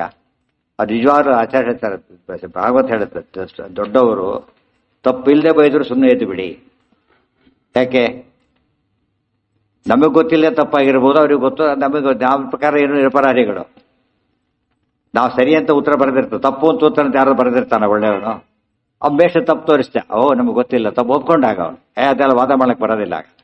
ಆ ರೀತಿ. ಅಥವಾ ತಪ್ಪು ನಿಜವಾಗ್ಲೂ ತಪ್ಪಿದ್ದು ಮಾಡಿದ್ರು ಕೂಡ ಏನ್ ಮಾಡ್ಬೇಕು ನೀವಾಗ? ಸಹಿಸ್ಕೊಳ್ಳಿ. ಏನಾಯ್ತು? ಅಹಲ್ಯಾಗಿ ತಪ್ಪೇ ಮಾಡಿಲ್ಲ ಪಾಪ, ಎಂತ ಶಾಪ ಕೊಟ್ಟಿದ್ದು ಗಂಡ ಗೌತಮರು. ಸಹಿಸ್ಕೊಂಡು ದೊಡ್ಡ ತಪಸ್ಸಾಗಿ ದೇವರೇ ಕಂಡ. ಅದರಿಂದ ಬಂದೆ ರಾಮದೇವರೇ ದರ್ಶನ ಕೊಟ್ಟು.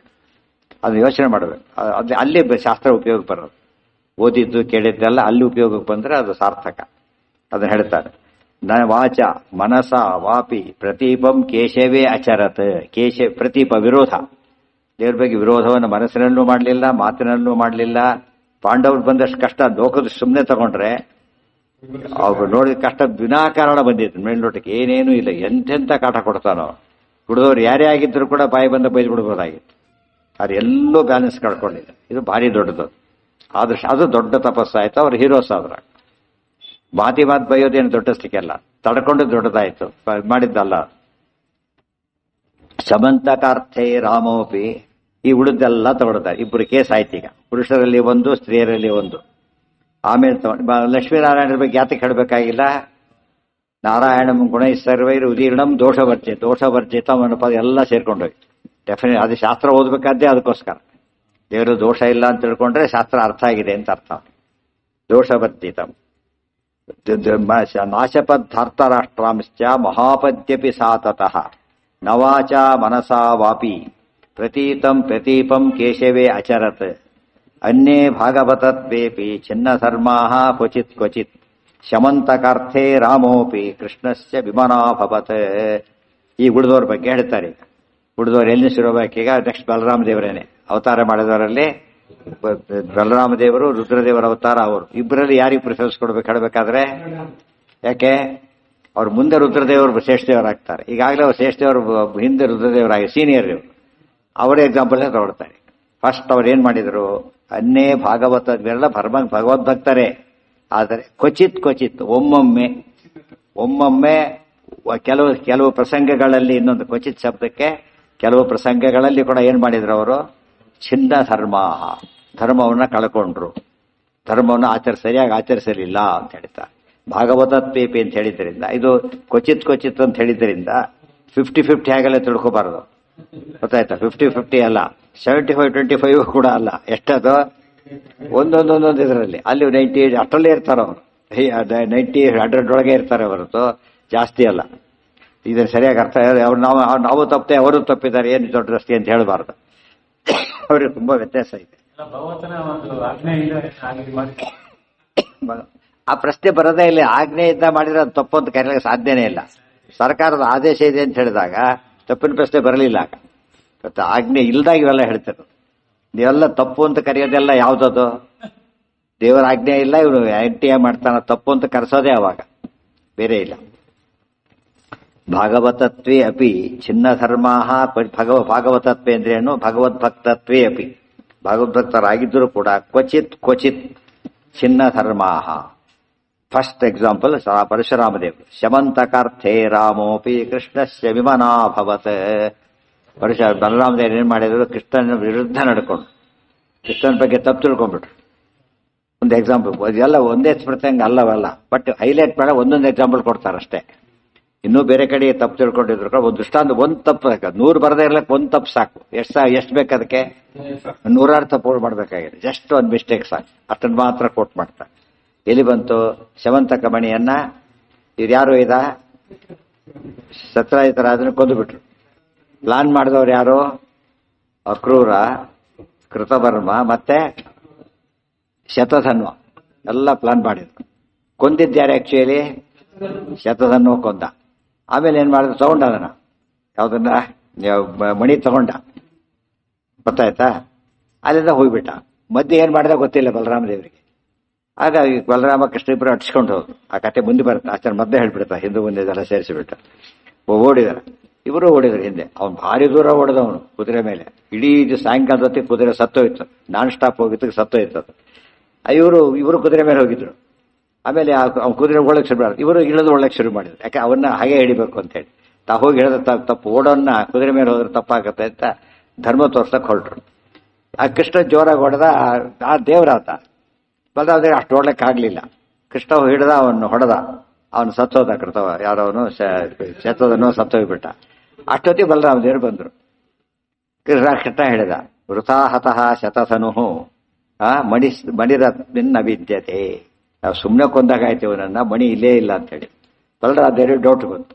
ಕೃಷ್ಣ ಮೊದಲೇ ಬಂದ, ಅವನು ಕೊಂದು ಬಿಟ್ಟ, ಜೇಬಿಗೆ ಹಾಕೊಂಡಿರ್ಬೋದು ಅಂತ ತಿಳ್ಕೊಂಡ್ಬಿಟ್ರು. ಕೇವಲಷ್ಟು ಧೈರ್ಯ ಇಲ್ಲ.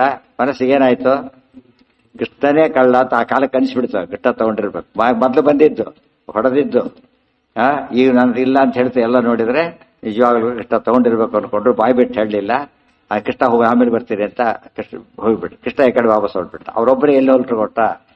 ವಿದೇಹ ದೇಶಕ್ಕೆ ಹೋದ್ರು. 4 ವರ್ಷ ಬರಲಿಲ್ಲ ವಾಪಸ್ಸು. ಅಷ್ಟು ವರ್ಷ ಏನಿತ್ತು ಅವ್ರ ಮನಸ್ಸಿನಲ್ಲಿ? ಕೃಷ್ಣನ ಬಗ್ಗೆ ಅಸಮಾಧಾನ ಇದೆ. ಎಷ್ಟೋ ಜನ ಮೋಸ ಮಾಡಿಬಿಟ್ಟ, ತಪ್ಪು ಮಾಡಿಬಿಟ್ಟ, ತುಂಬಾ ಆಪ್ತರ ಬಗ್ಗೆ ಬರುತ್ತಲ್ಲ, ಆ ರೀತಿ ಬಂದೋಯ್ತು. ಕೃಷ್ಣನ ಬಗ್ಗೆ ಏನ್ ತಿಳ್ಕೊಂಡಿರುತ್ತ? ಮೋಸ ಮಾಡಿದ ಅಂತ ತಿಳ್ಕೊಂಡಾಗ ಆಗ್ಲಿಲ್ಲ, ದೋಷ ಆಗ್ಲಿಲ್ಲ. ವಿಮಾನಾಭವ ತಪ್ಪು ತಿಳುವಳಿಕೆನೇ ಅವ್ರು ಏನ್ ಕಾರಣ ಆಯ್ತು ಅವರ ಸಾಧನೆಗೆ? ಅವ್ರ ನಂಬರ್ 1 ಆಗ್ಲಿಲ್ಲ ಅವರ. ಆಮೇಲೆ ಏನಾಯ್ತು, ಕೃಷ್ಣ ಕರೆಸಿದ ಅವ್ರು. ಯಾಕೆ ಅಷ್ಟೊಂದು ಟೈಮ್ ಕೊಟ್ಟು ಇಷ್ಟು ದಿವಸ ತಿದ್ಕೊಳ್ಳಿಲ್ಲ ಅವ್ರು. ಕೃಷ್ಣ ತಾನೇ ಕರೆಸಿದ ಅವ್ರನ್ನ, ಸಭೆ ಮಾಡ್ದ. ಅವ್ರು ಎಲ್ಲ ದೊಡ್ಡ ಸಭೆ ಮಾಡಿ, ಅಕ್ರೂರ ಮಣಿ ತೆಗೆದಿಡಿ ಇಲ್ಲಿ ಅಂತ ಹೇಳಿದ. ಸರ್ವಜ್ಞ ಕೃಷ್ಣ ಮಣಿ ತೆಗೆದಿಡಿ ಇಲ್ಲಿ, ಇದ್ಯಾತ ಕೇಳಿಲ್ಲ ಅನ್ಬೋದಾಗಿತ್ತು. ಏನ್ ಮಾತೇ ಇಲ್ಲ, ತಪ್ಪಿಸ್ದೆ. ಆಗ ಅರ್ಥ ಆಯ್ತು, ಎಂತ ತಪ್ಪು ಮಾಡಿದಾರ ಅಂತ. ಆಗ ಅವ್ರು ಭಾರಿ ದುಃಖಪಟ್ರು. ಎಷ್ಟು ಅನ್ಯಾಯ ಮಾಡಿಬಿಟ್ಟೆ. ಅವನಿಗೆ ಕೃತವರು ಏನ್ ಮಾಡಿದ್ದ, ಇವ್ರ ಕೈಲಿ ಕೊಟ್ಟು ಓಡೋಗಿದ್ದ. ಇವನಿದ್ರು ತಗೊಂಡೇ ಓಡೋದ ಅಂತ ಇವ್ರು ತಿಳ್ಕೊಂಡ್ಬಿಟ್ಟಿದ್ದು. ಆ ತಪ್ಪು ತಿಳ್ಬೇಕು ಅವ್ರನ್ನ ಹಾಗೆ ಮಾಡಿದ್ರು. ಇದು ಭಾರಿ ಆಶ್ಚರ್ಯ. ಆ ದೃಷ್ಟ ಅದು ಮೈನಸ್. ಧರ್ಮದಲ್ಲಿ ತಪ್ಪಿದಾಗ ಆಗ್ಲಿಲ್ಲ ಅವರೀಗ. ಆ ರೀತಿಯಿಂದ ಹನುಮಂತ ತಿಳ್ಕೊಂಡಿದ್ದುಂಟ, ಭೀಮಸೇನ ತಿಳ್ಕೊಂಡಿದ್ದೆ, ಎಲ್ಲೆಲ್ಲೂ ತಿಳ್ಕೊಳ್ಳಿಲ್ಲ. ಆ ರೀತಿ ತಿಳ್ಕೊಳ್ಳೋ ಚಾನ್ಸ್ ಜಾಸ್ತಿ ಇತ್ತು ಅವರಿಗೆ. ಯಾಕೆ ಆಪತ್ ಬಂದಿವ್ರಿ, ಅಂತ ಆಪತ್ತೇನು ಬಂದಿಲ್ಲ, ಅಂತ ಆಪತ್ ಬಂದಿಲ್ಲ, ಅಂತ ತಿಳ್ಕೊಂಡಿದ್ದು ತಪ್ಪಾಯ್ತು. ಸನ್ನಿಧಾನ ಆವೇಶ ಅಲ್ಲ, ಅಂಶ, ಒಂದು ಅಂಶ ಇತ್ತು. ಅದಕ್ಕೆ ಹೌದು, ಅದಕ್ಕೆ ಅದನ್ನೆಲ್ಲ ಹೇಳ್ತಾರೆ, ಎಲ್ಲ ತಿಳ್ಕೊಂಡವ್ರೇನೆ. 4 ವರ್ಷ ಸುಮ್ಮನೆ ಇರ್ಬೇಕ, ಏನ್ ಮಾಡ್ಬೇಕಾಗಿತ್ತ, ತನ್ನ ಕರ್ತವ್ಯ ಒಪ್ಪಿಸ್ಬೇಕಾಗಿತ್ತೋ ಇಲ್ಲ, ಅದನ್ನ ಒಪ್ಪಿಸ್ಲಿಲ್ಲ, ಅಪರಾಧ. ಅದರಿಂದ ಏನೋ ಇದಕ್ಕೆ ಕಾರಣ ಆಯ್ತು, ತಪ್ಪಾಯ್ತು. ಬ್ರಹ್ಮದೇವರ ಯಾವಾಗ ಅವ್ರು ಇರೋ ಅಂಶದಿಂದ ಅವಾಗ ಬರ್ತಾರೆ. ಇವತ್ತು ಏನ್ರಿ ನಾವು ಮಾಡಿದ್, ನಾವು ಮುಟ್ಟಿದ್ರೆ ಏನೂ ಆಗ್ಲಿಲ್ಲ, ನೀವು ಮುಟ್ಟಿದ್ರೆ ಯಾಕೀಗ ಆಯ್ತು, ನೀವು ಮುಟ್ಟಿ ಎಷ್ಟು ಏನೂ ಆಗ್ಲೇ ಇಲ್ಲ, ನಾವು ಮುಟ್ಟಿದ ಶಾಕ್ ಹೊಡ್ಸ್ಕೊಂಡು ಏನ್ ಮಂತ್ರ ಮಾಡಿದ್ರೆ, ಏನು ಮಂತ್ರ ಡಿಸ್ಕನೆಕ್ಟ್ ಮಾಡಿದ್ದು ಅಷ್ಟೇ. ಅರ್ಥ ಆಯ್ತಾ? ಗೊತ್ತಾಗ್ಲಿಲ್ಲ.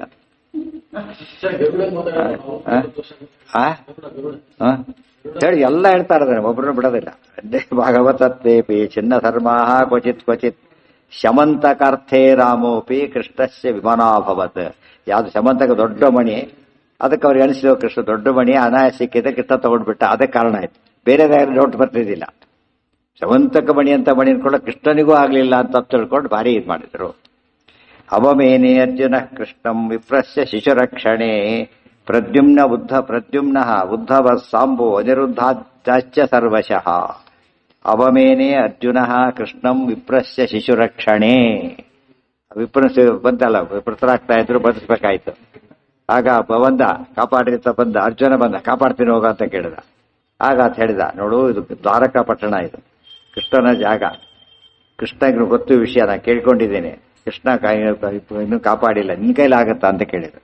ಕೃಷ್ಣ ರಿಪೋರ್ಟ್ ಮಾಡಿಲ್ಲ, ಕಾಪಾಡಿಲ್ಲ ಅಂತ ಹೇಳಿದ್ರು. ಈತ ಏನೋ ಕೃಷ್ಣ ಕಾಪಾಡಿಲ್ಲ ಅಂತ ನನಗತ್ಯ, ನಾನು ಕೃಷ್ಣ ಅಂತ ತಿಳ್ಕೊಂಡ್ಬಿಟ್ಟಿಯ, ನಾನು ಯಾರು ಗೊತ್ತಾ ಅಂತ ಹೇಳ್ತಾರೆ. ಅದೇನಾಯ್ತು ಅಲ್ಲಿಗೆ, ಕೃಷ್ಣಗೆ ಗ್ರೇಟ್ ಇದ್ದಾಗೆ. ನಾನು ಯಾರು ಗೊತ್ತೇನು, ನಾನು ಅರ್ಜುನ, ಗಾಂಡೀವಂ ಯಶ್ಯ ವೈಸ ನಾಹಂ ಸಂಕರ್ಷಣೋ ಬ್ರಹ್ಮನ್ ನ ಕೃಷ್ಣ ಕಾಷ್ಟೇರೇವಚ ಅಹಂ ವೈ ಅರ್ಜುನೋ ನಾಮ. ಗೊತ್ತಾಯ್ತಾ? ಗಾಂಡೀವಂ ಯಶ್ಯ ವೈಸನು, ನಾನು ಬಲರಾಮ ಅಂತ ತಿಳ್ಕೊಂಡ್ಬಿಟ್ಟಿಯ, ಕೃಷ್ಣ ಅಂತ ತಿಳ್ಕೊಂಡ್ಬಿಟ್ಟಿಯ, ನನ್ನ ಎಷ್ಟು ಬೇರೆ ಅಂದ್ರೆ ಕೃಷ್ಣ ಅಂತ ತಿಳ್ಕೊಂಡ್ಬಿಟ್ಟಿಯ, ನನಗೆ ಗಾಂಡೀವ ಇದೆ ಗೊತ್ತಾ, ನಾನು ಅರ್ಜುನ. ಆಗ ತಕ್ಷಣಕ್ಕೆ ಏನಾಯ್ತು, ಸಾಮ್ಯ ತಿಳ್ಕೊಂಡು ತಪ್ಪು, ಐಕ್ಯ ತಿಳ್ಕೊಂಡು ತಪ್ಪು, ಆದಿಕ್ಯನೇ ತಿಳ್ಕೊಂಡ್ಬಿಟ್ಟ. ಆ ಕಾಲಕ್ಕೆ ಕೃಷ್ಣನ ಕಡಿಮೆ ಮಾಡಿದ, ದೋಷ ಆಗ್ಲಿಲ್ಲ.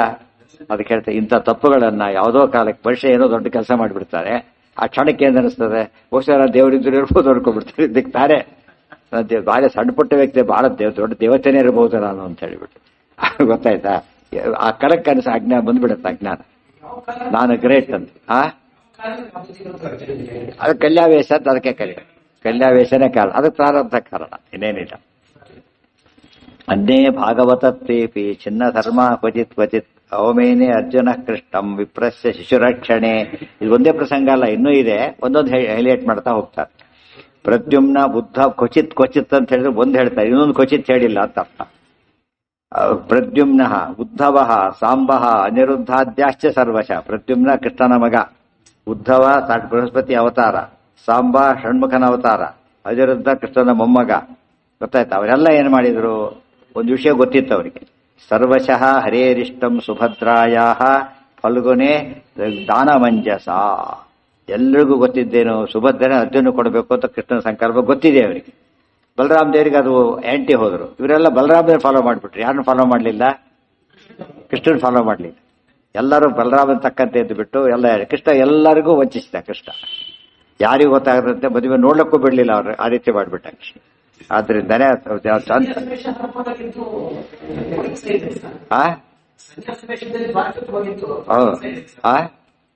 ಅದಕ್ಕೆ ಕೋಇನ್ಸಿಡೆನ್ಸ್ ಅಲ್ಲ, ಅರ್ಜುನ ಉದ್ದೇಶಪೂರ್ವಕನೇ ಹೋಗಿದ್ದ, ಸುಭದ್ರ ಬೇಕು ಅಂತಾನೆ ಹೋಗಿದ್ದ, ಮದುವೆ ಆಯ್ತು, ಎಲ್ಲ ಆಯ್ತು. ಇವ್ರಿಗೆ ಗೊತ್ತಾದ್ರೂ ಕೂಡ ಆಮೇಲೆ ಅರ್ಜುನ ಅಂತ ಗೊತ್ತಾದ್ಮೇಲೆ ಕೂಡ ಏನ್ ಮಾಡ್ಲಿಲ್ಲ ಅವರು, ದುರ್ಯೋಧನ ಮಾತು ಕೊಟ್ಬಿಟ್ರು. ತಕ್ಷಣ ಏನ್ ಮಾಡ್ಬೋದಾಗಿತ್ತು ಇವರು, ಇಲ್ಲ ಅಣ್ಣ ಕೃಷ್ಣನ ಹಾಗೆ ಹೇಳಿಲ್ಲ, ಕೃಷ್ಣ ಅರ್ಜುನ ಕೊಡೋ ಮನಸ್ಸಿದೆ ಅಂತ ಹೇಳ್ಬೇಕು, ಹೇಳಿಲ್ಲ. ಬಲರಾಮ ದೇವರು ಗೊತ್ತಿದ್ದು ಏನ್ ಮಾಡಿದ್ರು, ದುರ್ಯೋಧನ ಪ್ರಾಮಿಸ್ ಮಾಡಿದ್ರು. ಅದು ಗೊತ್ತಿದ್ದು ಇವರು ಬಲರಾಮನ ಫಾಲೋ ಮಾಡಿದ್ರು ಇವರೆಲ್ಲ ಕೂಡ. ಕೃಷ್ಣ ಏನ್ ಮಾಡ್ದ, ಎಲ್ಲರೂ ಪ್ಲಾನ್ ತಪ್ಪಿಸ್ಬಿಡ್ತಾರೆ ಮದುವೆ ಮಾಡಿ.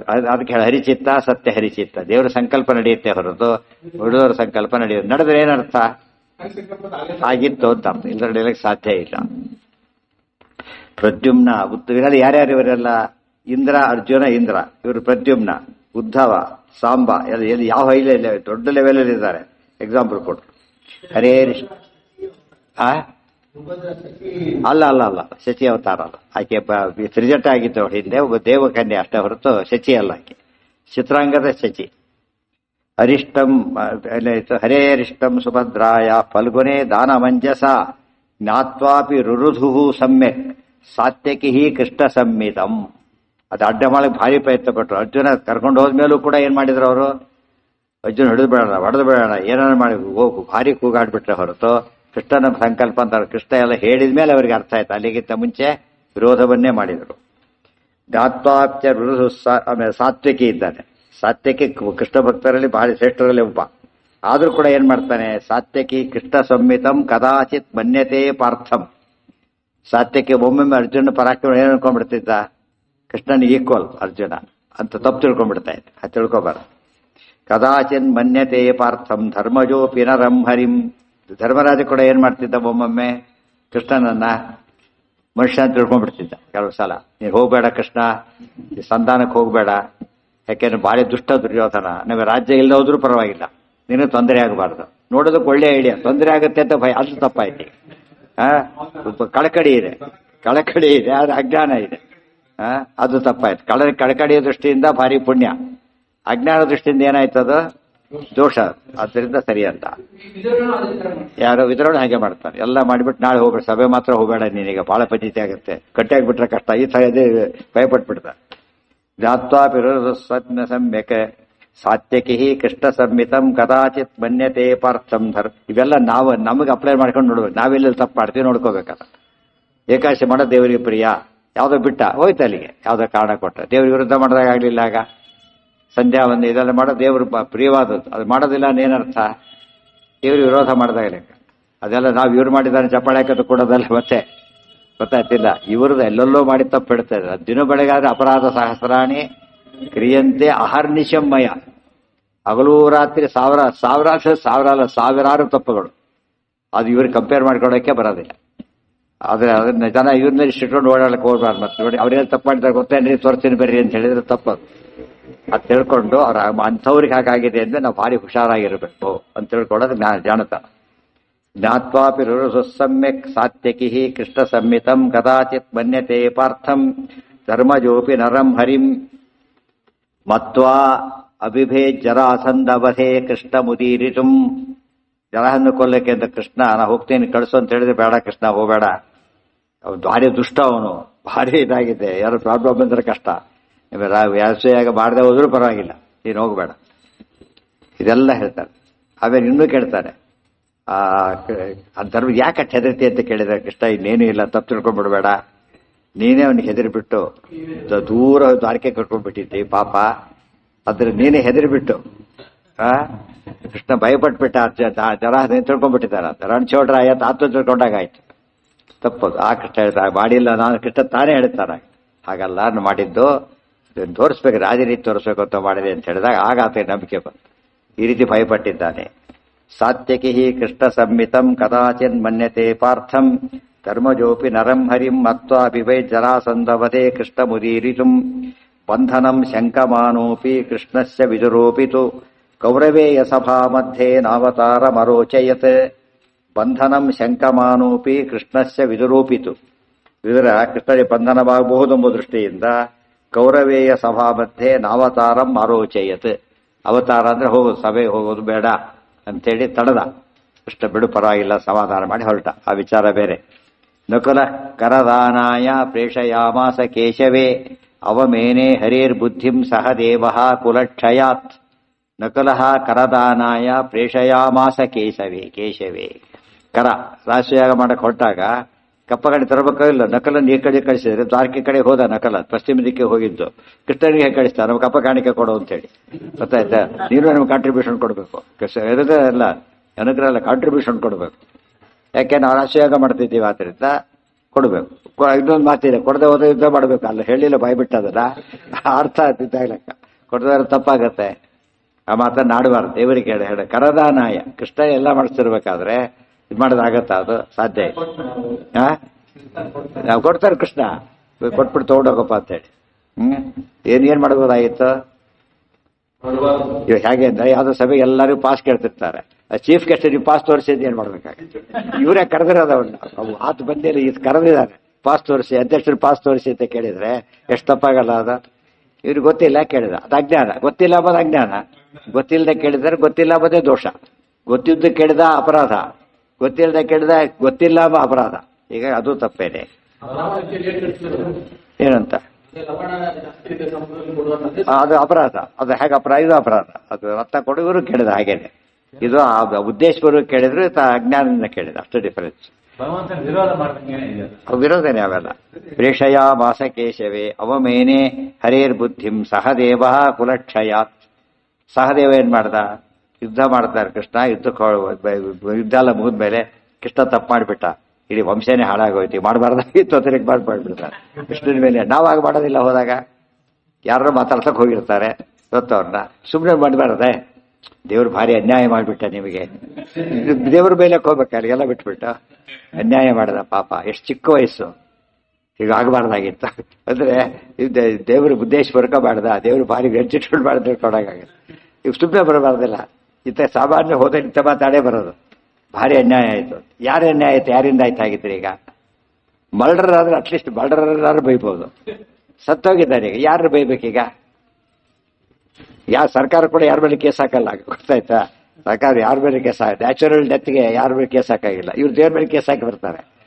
ಅತ್ಯಾದ ಅನ್ಯಾಯ, ಭಾರಿ ಅನ್ಯಾಯ ಆಗಬಾರ್ದಾಗಿತ್ತು ಪಾಪ, ಚಿಕ್ಕ ವಯಸ್ಸು, ಅಯ್ಯೋ ಪಾಪ ಅನ್ಸುತ್ತೆ. ಅದು ದೇವ್ರಿಗೆ ಅನಿಸ್ಲಿಲ್ಲ ಅಂತ ಅರ್ಥ ಆಗಿದೆ. ಅದು ಎಷ್ಟು ಪಾಪ ಕಟ್ಕೊಂಡ್ ಬರ್ತಾರೆ ಅಂದ್ರೆ, ಇದು ಬಡ್ಡೆಲ್ಲ ಅಲ್ಲಿ ಕಳ್ಕೊಂಡ್ಬಿಡ್ತಾರೆ. ಪುಣ್ಯ ಮಾಡಿರೋದೇ ಕಡಿಮೆ, ಇದಿಷ್ಟು ವಾಶ್ ಔಟ್ ಆಗ್ಬಿಡ್ತಾರೆ, ಮಾಡಬಾರ್ದು. ಇವೆಲ್ಲ ತಮಾಷೆ ನೋಡಿದ್ರೆ ತಮಾಷೆ ಕಾಣುತ್ತೆ, ನಡೆಯೋ ವಿಚಾರಗಳೇ. ಸುಮ್ಮನೆ ಅನ್ಬಾರ್ದು ಪಾಪ, ಸುಮ್ಮನೆ ಅನ್ಬೋದಲ್ಲ, ಏನ್ ಮಾಡಿದ್ದಾನೋ ಪಾಪ ಹೀಗಾಯ್ತು ಆ ಥರ ಅನ್ಬೋದು. ಸುಮ್ಮನೆ ಬರುತ್ತೆ, ಎಲ್ಲ ಬಿಟ್ಟು ದೇವ್ರನ್ನ ಟಾರ್ಗೆಟ್ ಮಾಡ್ಬೇಕಾ? ಎಲ್ಲ ಬಿಟ್ಟು. ಆದ್ದರಿಂದ ತಪ್ಪೇ. ಅವಮೇನೆ ನಕಲ ಕರದಾನಾಯ ಪ್ರೇಷಯಾಮಾಸ ಕೇಶವೇ ಅವಮಯನೆ ಹರೇರ್ ಬುದ್ಧಿಂ ಸಹದೇವ ಕುಲಕ್ಷಯಾತ್ ದೇವಕಿ ವಸುದೇವಾದ್ಯ ಮೇನಿರೇ ಮಾನುಷಂ ಹರಿಂ ಭೀಷ್ಮಸ್ತು ಭಾರ್ಗವಂ ರಾಮಂ ಅವಮೇನೆ ಯುಯೋಧ ಚ. ದೇವಕಿ ವಸುದೇವಾದ್ಯಾ ಮೇನಿರೇ ಮಾನುಷಂ ಹರಿಂ. ಇನ್ನು ಎಷ್ಟೋ ಸತ್ ದೇವಕಿ ವಸುದೇವ ಎಷ್ಟು ತಿಳ್ಕೊಂಡ್ರೆ ಲೆಕ್ಕನೇ ಇಲ್ಲ. ನಮ್ಮ ಮಗ ಅಂತ ಅನ್ಕೊಂಡಾಗೆಲ್ಲ ಏನಾಗ್ತಿತ್ತು ಅವ್ರಿಗೆ? ಅದು ದೋಷ ಆಗ್ತಾನೆ ಇತ್ತು, ಗುಣ ಆಗ್ತಿರ್ಲಿಲ್ಲ. ಮಾನುಷಂ ಹರಿಂ ಭೀಷ್ಮಸ್ತು ಭಾರ್ಗವಂ ರಾಮಂ ಅವಮೇನೆ ಯೋಧ ಚ. ಭೀಷ್ಮರ ಕಥೆ ತಗೊಂಡ್ರೆ ಪರಶುರಾಮ ದೇವರು ಗುರುಗಳು 425 ವರ್ಷ ಪಾಠ ಹೇಳಿದ್ದಾರೆ. ಅವ್ರ ಮಾತು ಕೇಳಿದ್ರೆ ಕೇಳೋದಿಲ್ಲ. ನೀನು ಯುದ್ಧ ಮಾಡ್ತೀಯೋ ಇವಳನ್ನ ಮದುವೆ ಆಗ್ತೀಯ ಅಂತ ಕೇಳಿದ್ರೆ ಏನನ್ಬೇಕಾಗಿತ್ತು? ಅಯ್ಯೋ ಯುದ್ಧ ಮಾಡೋ ಮಹಾಪಾಪಕಾರ, ಪ್ರತಿಜ್ಞೆ ಹಾಳಾಗೋದ್ರೂ ಪರವಾಗಿಲ್ಲ, ಮದುವೆ ಆಗ್ತಾ ಮುಗಿದು ಹೋಗ್ತಿತ್ತು ಅಲ್ಲಿಗೆ. ಅದು ಬಿಟ್ಬಿಟ್ಟು ಪ್ರತಿಜ್ಞೆ ಭಾರಿ ದೊಡ್ಡದು, ಮದುವೆ ಆಗ ಯುದ್ಧನೇ ಮಾಡ್ತೀನಿ ಅಂತ ಹಾಕೋಬೇಕು. ಎಷ್ಟೋ ಸರ್ತೆ ಹೀಗಾಗತ್ತೆ. ಮಕ್ಕಳು ಮನೆ ಬಿಟ್ಟು ಬೇರೆ ಮನೆ ಮಾಡ್ತೀವಿ ಅಂತ ಹೊರಟಾಗ ಸಾಮಾನ್ಯ ತಾಯಿ ಏನ್ ಮಾಡ್ತಾಳೆ? ನೀವು ಹೋಗೋದಾದ್ರು ನಾನು ತುಳ್ಕೊಂಡು ಹೋಗ್ಬೇಕಾದ್ರೆ ಅಡ್ಡ ನಿಂತ್ಕೊಂಡ್ಬಿಡ್ತು ಬಾಗಿಲಿಗೆ. ಏನ್ ಮಾಡ್ತಾರಾಗ? ಹೋಗೋದು ನಿಂತ್ಕೊಳ್ತಾರೆ, ಈ ಕಡೆ ಬದಲು ಹೋಗ್ಬಿಡ್ತಾರ. ವಿಚಾರ ಬೇರೆ. ಹತ್ತಾರು ತಳ್ಕೊಂಡಿರ್ತಾರೆ, ತಳ್ಳಿ ಹೋಗೋ ಕೆಲಸ ಮಾಡೋದಿಲ್ಲ. ಇವ್ರು ಮಾಡಿದ್ದೇನಾಗಿದ್ರೆ ಗುರುಗಳೇ ಮಾತನ್ನ ಮೀರಿದ್ರು, ಅದು ತಪ್ಪೇ ಅದು. ಆದರೆ ಆಮೇಲೆ ಪಶ್ಚಾತ್ತಾಪ ಅವೆಲ್ಲ ವಿಚಾರ ಬೇರೆ. ಆದ್ರೆ ಆ ಮಟ್ಟಿಗೆ ಏನಾಯ್ತು? ತಪ್ಪಾಯ್ತು. ಅದೇ ಭೀಮಸೇನ ನೋಡಿ ತೋರಿಸಿದ್ದೇನೆ, ಧರ್ಮ ವಿರುದ್ಧವಾದ ಮದುವೆ ಆಗ್ಬೇಕೀಗ. ಅಣ್ಣನ ಮದುವೆ ಆಗಿಲ್ಲ ಏನೋ ಕೂಡ, ಮದುವೆ ಒಂದೇ ಆಗಲ್ಲ ಅಂತ ಹೇಳೇ ಬಿಟ್ಟಿತ್ತು. ಅದನ್ನ ಕೃಷ್ಣ ವೇದವ್ಯಾಸ ಅಂತ ಹೇಳಿದ ತಕ್ಷಣ ಮತ್ತೆ ಏನೂ ಪ್ರಶ್ನೆ ಮಾಡಲಿಲ್ಲ. ಅವಳು ರಾಕ್ಷಸಿ, ಜೊತೆಗೆ ಗುಣವನ ರಾಕ್ಷಸಿ. ಸಾಮಾನ್ಯ ಆಗಿದ್ದಿದ್ರೆ ಏನು ಒಪ್ಪಿಟ್ಟು ಅಂತ ಅನ್ಬೋದು. ರಾಕ್ಷಸಿ ಮದುವೆ ಆಗಬೇಕು, ಕೃಷ್ಣ ವೇದವ್ಯಾಸ ಒಂದು ಮಾತಾಡೋದು. ಅವರು ಗುರುಗಳೇ, ಇವರು ಗುರುಗಳೇ. ಗುರುಗಳ ಬಗ್ಗೆ ವೇದವ್ಯಾಸರ ಮಾತನ್ನ ಭೀಮಸೇನ ನಡೆಸಿದ್ದ ಹೇಗೆ, ತಮ್ಮ ಪರಶುರಾಮ ರೂಪದ ದೇವರು ಇವ್ರು ನಡೆಸಿದ್ದ ಹೇಗೆ?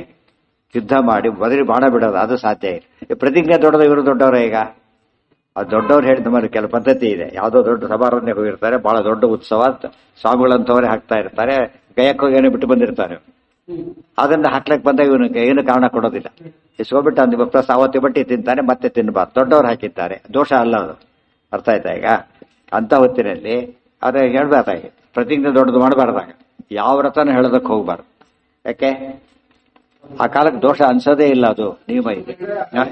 ಏಕಾದಶಿ ದಿವಸ ಹೇಳಿದ್ರೆ ಏನ್ ಮಾಡ್ಬೇಕಾ? ಏಕಾದಶಿ ತಿಂದು ಅಂತ ಹೇಳಿದ್ರೆ ಅವಾಗ ಅಣ್ಣಾಗಿಲ್ಲ. ಯಾತಕ್ಕದು ದೇವ್ರ ಮಾತು, ಅದು ಅವ್ರ ವಿರುದ್ಧ ಅವ್ರು ಹೇಳೋದಿಲ್ಲ. ಆಗ ಆ ಗುರುತ್ವಪಿ ನಗ್ರಾಹ್ಯಂ, ಆಗ ಒಪ್ಪಾರ್ದು.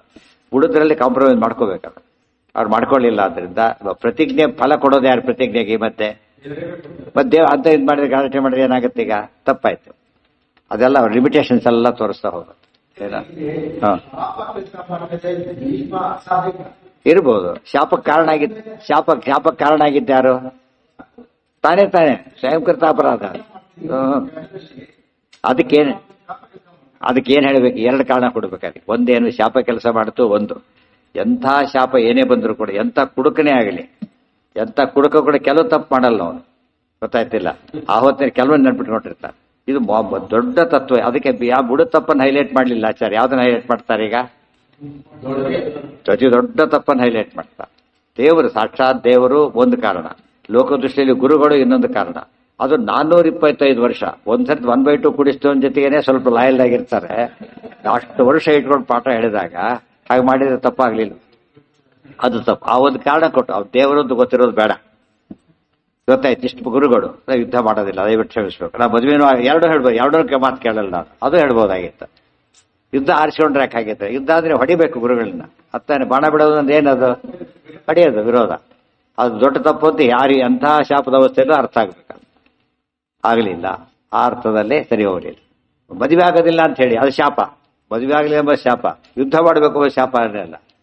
ಅದೇ ಯಾರಿಗೆ ಶಾಪ ಕೊಟ್ಟಿಲ್ಲ ಅವರೇನು, ಹೌದಲ್ಲ? ಶಾಪ ಯಾವ ಅಂಗಲಿ ಶಾಪ ಬಂದಿರೋದು? ಈಗ ನಿಮ್ಮಿಬ್ಬರು ಮದುವೆ ಆಗಬಾರ್ದು ಅಷ್ಟೇ. ಮದುವೆ ಆಗ್ತೀನಿ ಅನ್ನಬಾರದು, ಯುದ್ಧನೂ ಮಾಡೋದಿಲ್ಲ, ಎರಡೂ ಅನ್ಬೇಕಾಗಿತ್ತು. ಅದಕ್ಕೆ ಶಾಪ ಕಾರಣ ಆಗೋದಿಲ್ಲ. ಅದಕ್ಕೆ ಮದುವೆ ಆಗಿದ್ದರೆ ಶಾಪದ ಭಂಗ ಆಗೋದು. ಬ್ರಹ್ಮದೇವರ ಶಾಪ ಇದೆ, ಆದ್ದರಿಂದ ಓಕೆ.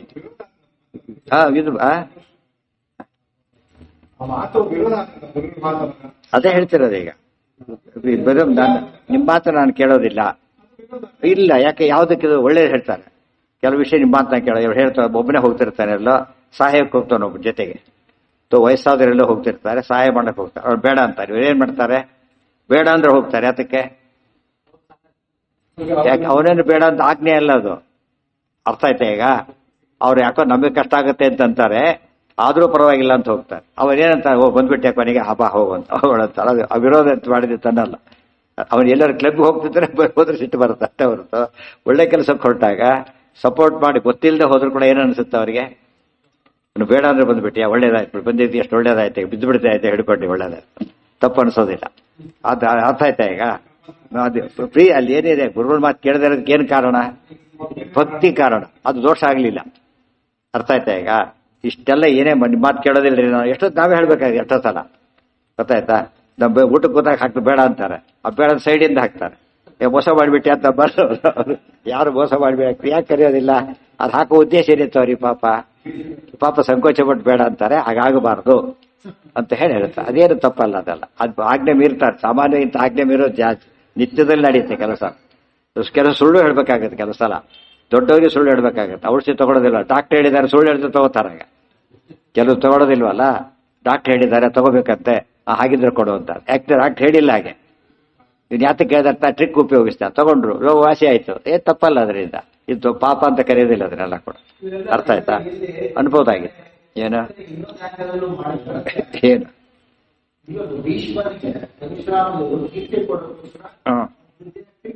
ಅಲ್ಲ, ಅದು ಬೇರೆ. ನೆಕ್ಸ್ಟ್ ಅದು ಅಲ್ಲ, ಕೀರ್ತಿ ಇದೆ ಅಲ್ಲ, ಎರಡು ಅಂಶ ಇದೆ. ಈಗ ದೇವರು ಏನ್ ಮಾಡ್ತಾರೆ ಅಂದ್ರೆ, ಭಕ್ತರಿಗೆ ಯಾವಾಗಲೂ ಒಳ್ಳೆ ಆಂಗಲಲ್ಲೇ ನೋಡ್ತಾರೆ. ಆ ವಿಚಾರ ಬೇರೆ.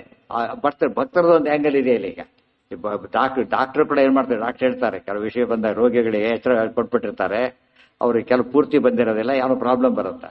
ಕಾಲು ಒದ್ದು ಬಿಡ್ತಾರಂತೆ ಡಾಕ್ಟರ್ನ. ಸಿಟ್ಟು ಬಂದು ಒದ್ದು ಬಿಡು, ಆ ಕಾಲ ನೋವು ತಡ್ಕೊಳ್ಳೋದಿಲ್ಲ. ಯಾವ ತಿರುಗಿ ಹೊಡೆದ್ರೆ ಕತೆ ಮುಗಿದು ಹೋಗುತ್ತೆ ಒಂದು. ಅವ್ರಿಗೆ ಗೊತ್ತು ಇವ್ರಿಗೆ ಏನಾಗಿದೆ ಪಾಪ ಈಗ ಅಂತ. ಅವಾಗ ಏನ್ ಮಾಡೋದಿಲ್ಲ ಅವರು, ಅದು ತಪ್ಪಂತ ಟ್ರೀಟ್ ಮಾಡಲ್ಲ. ಅದನ್ನ ಗೊತ್ತಾಯ್ತಾ? ದೇವ್ರ ಹಾಗೆ ಮಾಡಿ, ಆ ವಿಚಾರ ಬೇರೆ. ದೇವರ ಆಂಗಲಿಂದ ನೋಡ್ಬಾರ್ದು ನಾವೀಗ. ಅವ್ರ ಕೀರ್ತಿ, ಇಂಥ ತಪ್ಪು ಮಾಡಿದ್ರೆ ಕೀರ್ತಿ ಕೊಟ್ಟ ಕರುಣೆ ಅದು. ದೇವ್ರ ಗುಣ ಬೇರೆ ಅದೀಗ. ಇವ್ರ ಕರ್ತವ್ಯ ನೋಡ್ಬೇಕೀಗ. ಇವ್ರ ಕರ್ತವ್ಯ ದೃಷ್ಟಿಯಿಂದ ಲೋಪ ಆಯ್ತದ. ಲೋಪ ಆಗ್ಲಿಕ್ಕೆ ಏನೇ ಕಾರಣ ಹೇಳಿದ್ರು ಕೂಡ ಅದಕ್ಕೊಂದು ಕಾರಣ ಇರ್ಬೇಕಲ್ಲ. ಇವತ್ತೆ ಅದಕ್ಕೊಂದು ಕಾರಣ ಇರ್ಬೇಕಲ್ಲ. ಅದೇ ಕಾರಣ ಭೀಮಸೇನರಿಗೆ ಕೊಡ್ಬೋದು ನಾವಾಗಿದ್ರೆ. ಅದಕ್ಕೆ ಯಾಕೆ ಕೊಡ್ಲಿಲ್ಲ? ಸ್ವರೂಪ ಯೋಗ್ಯತೆ ದೊಡ್ಡದು. ಫೈನಲ್ ಆನ್ಸರ್ ಎಲ್ಲಿ ಬರುತ್ತೆ ಈಗ? ಸ್ವರೂಪ ಯೋಗ್ಯತೆ ಮೇಲೆ ಆಲ್ ದಿ ಡಿಫರೆನ್ಸ್. ಅಲ್ಲಿ ಉತ್ತರ ಇದು. ಅದೇ ತಾರತಮ್ಯ.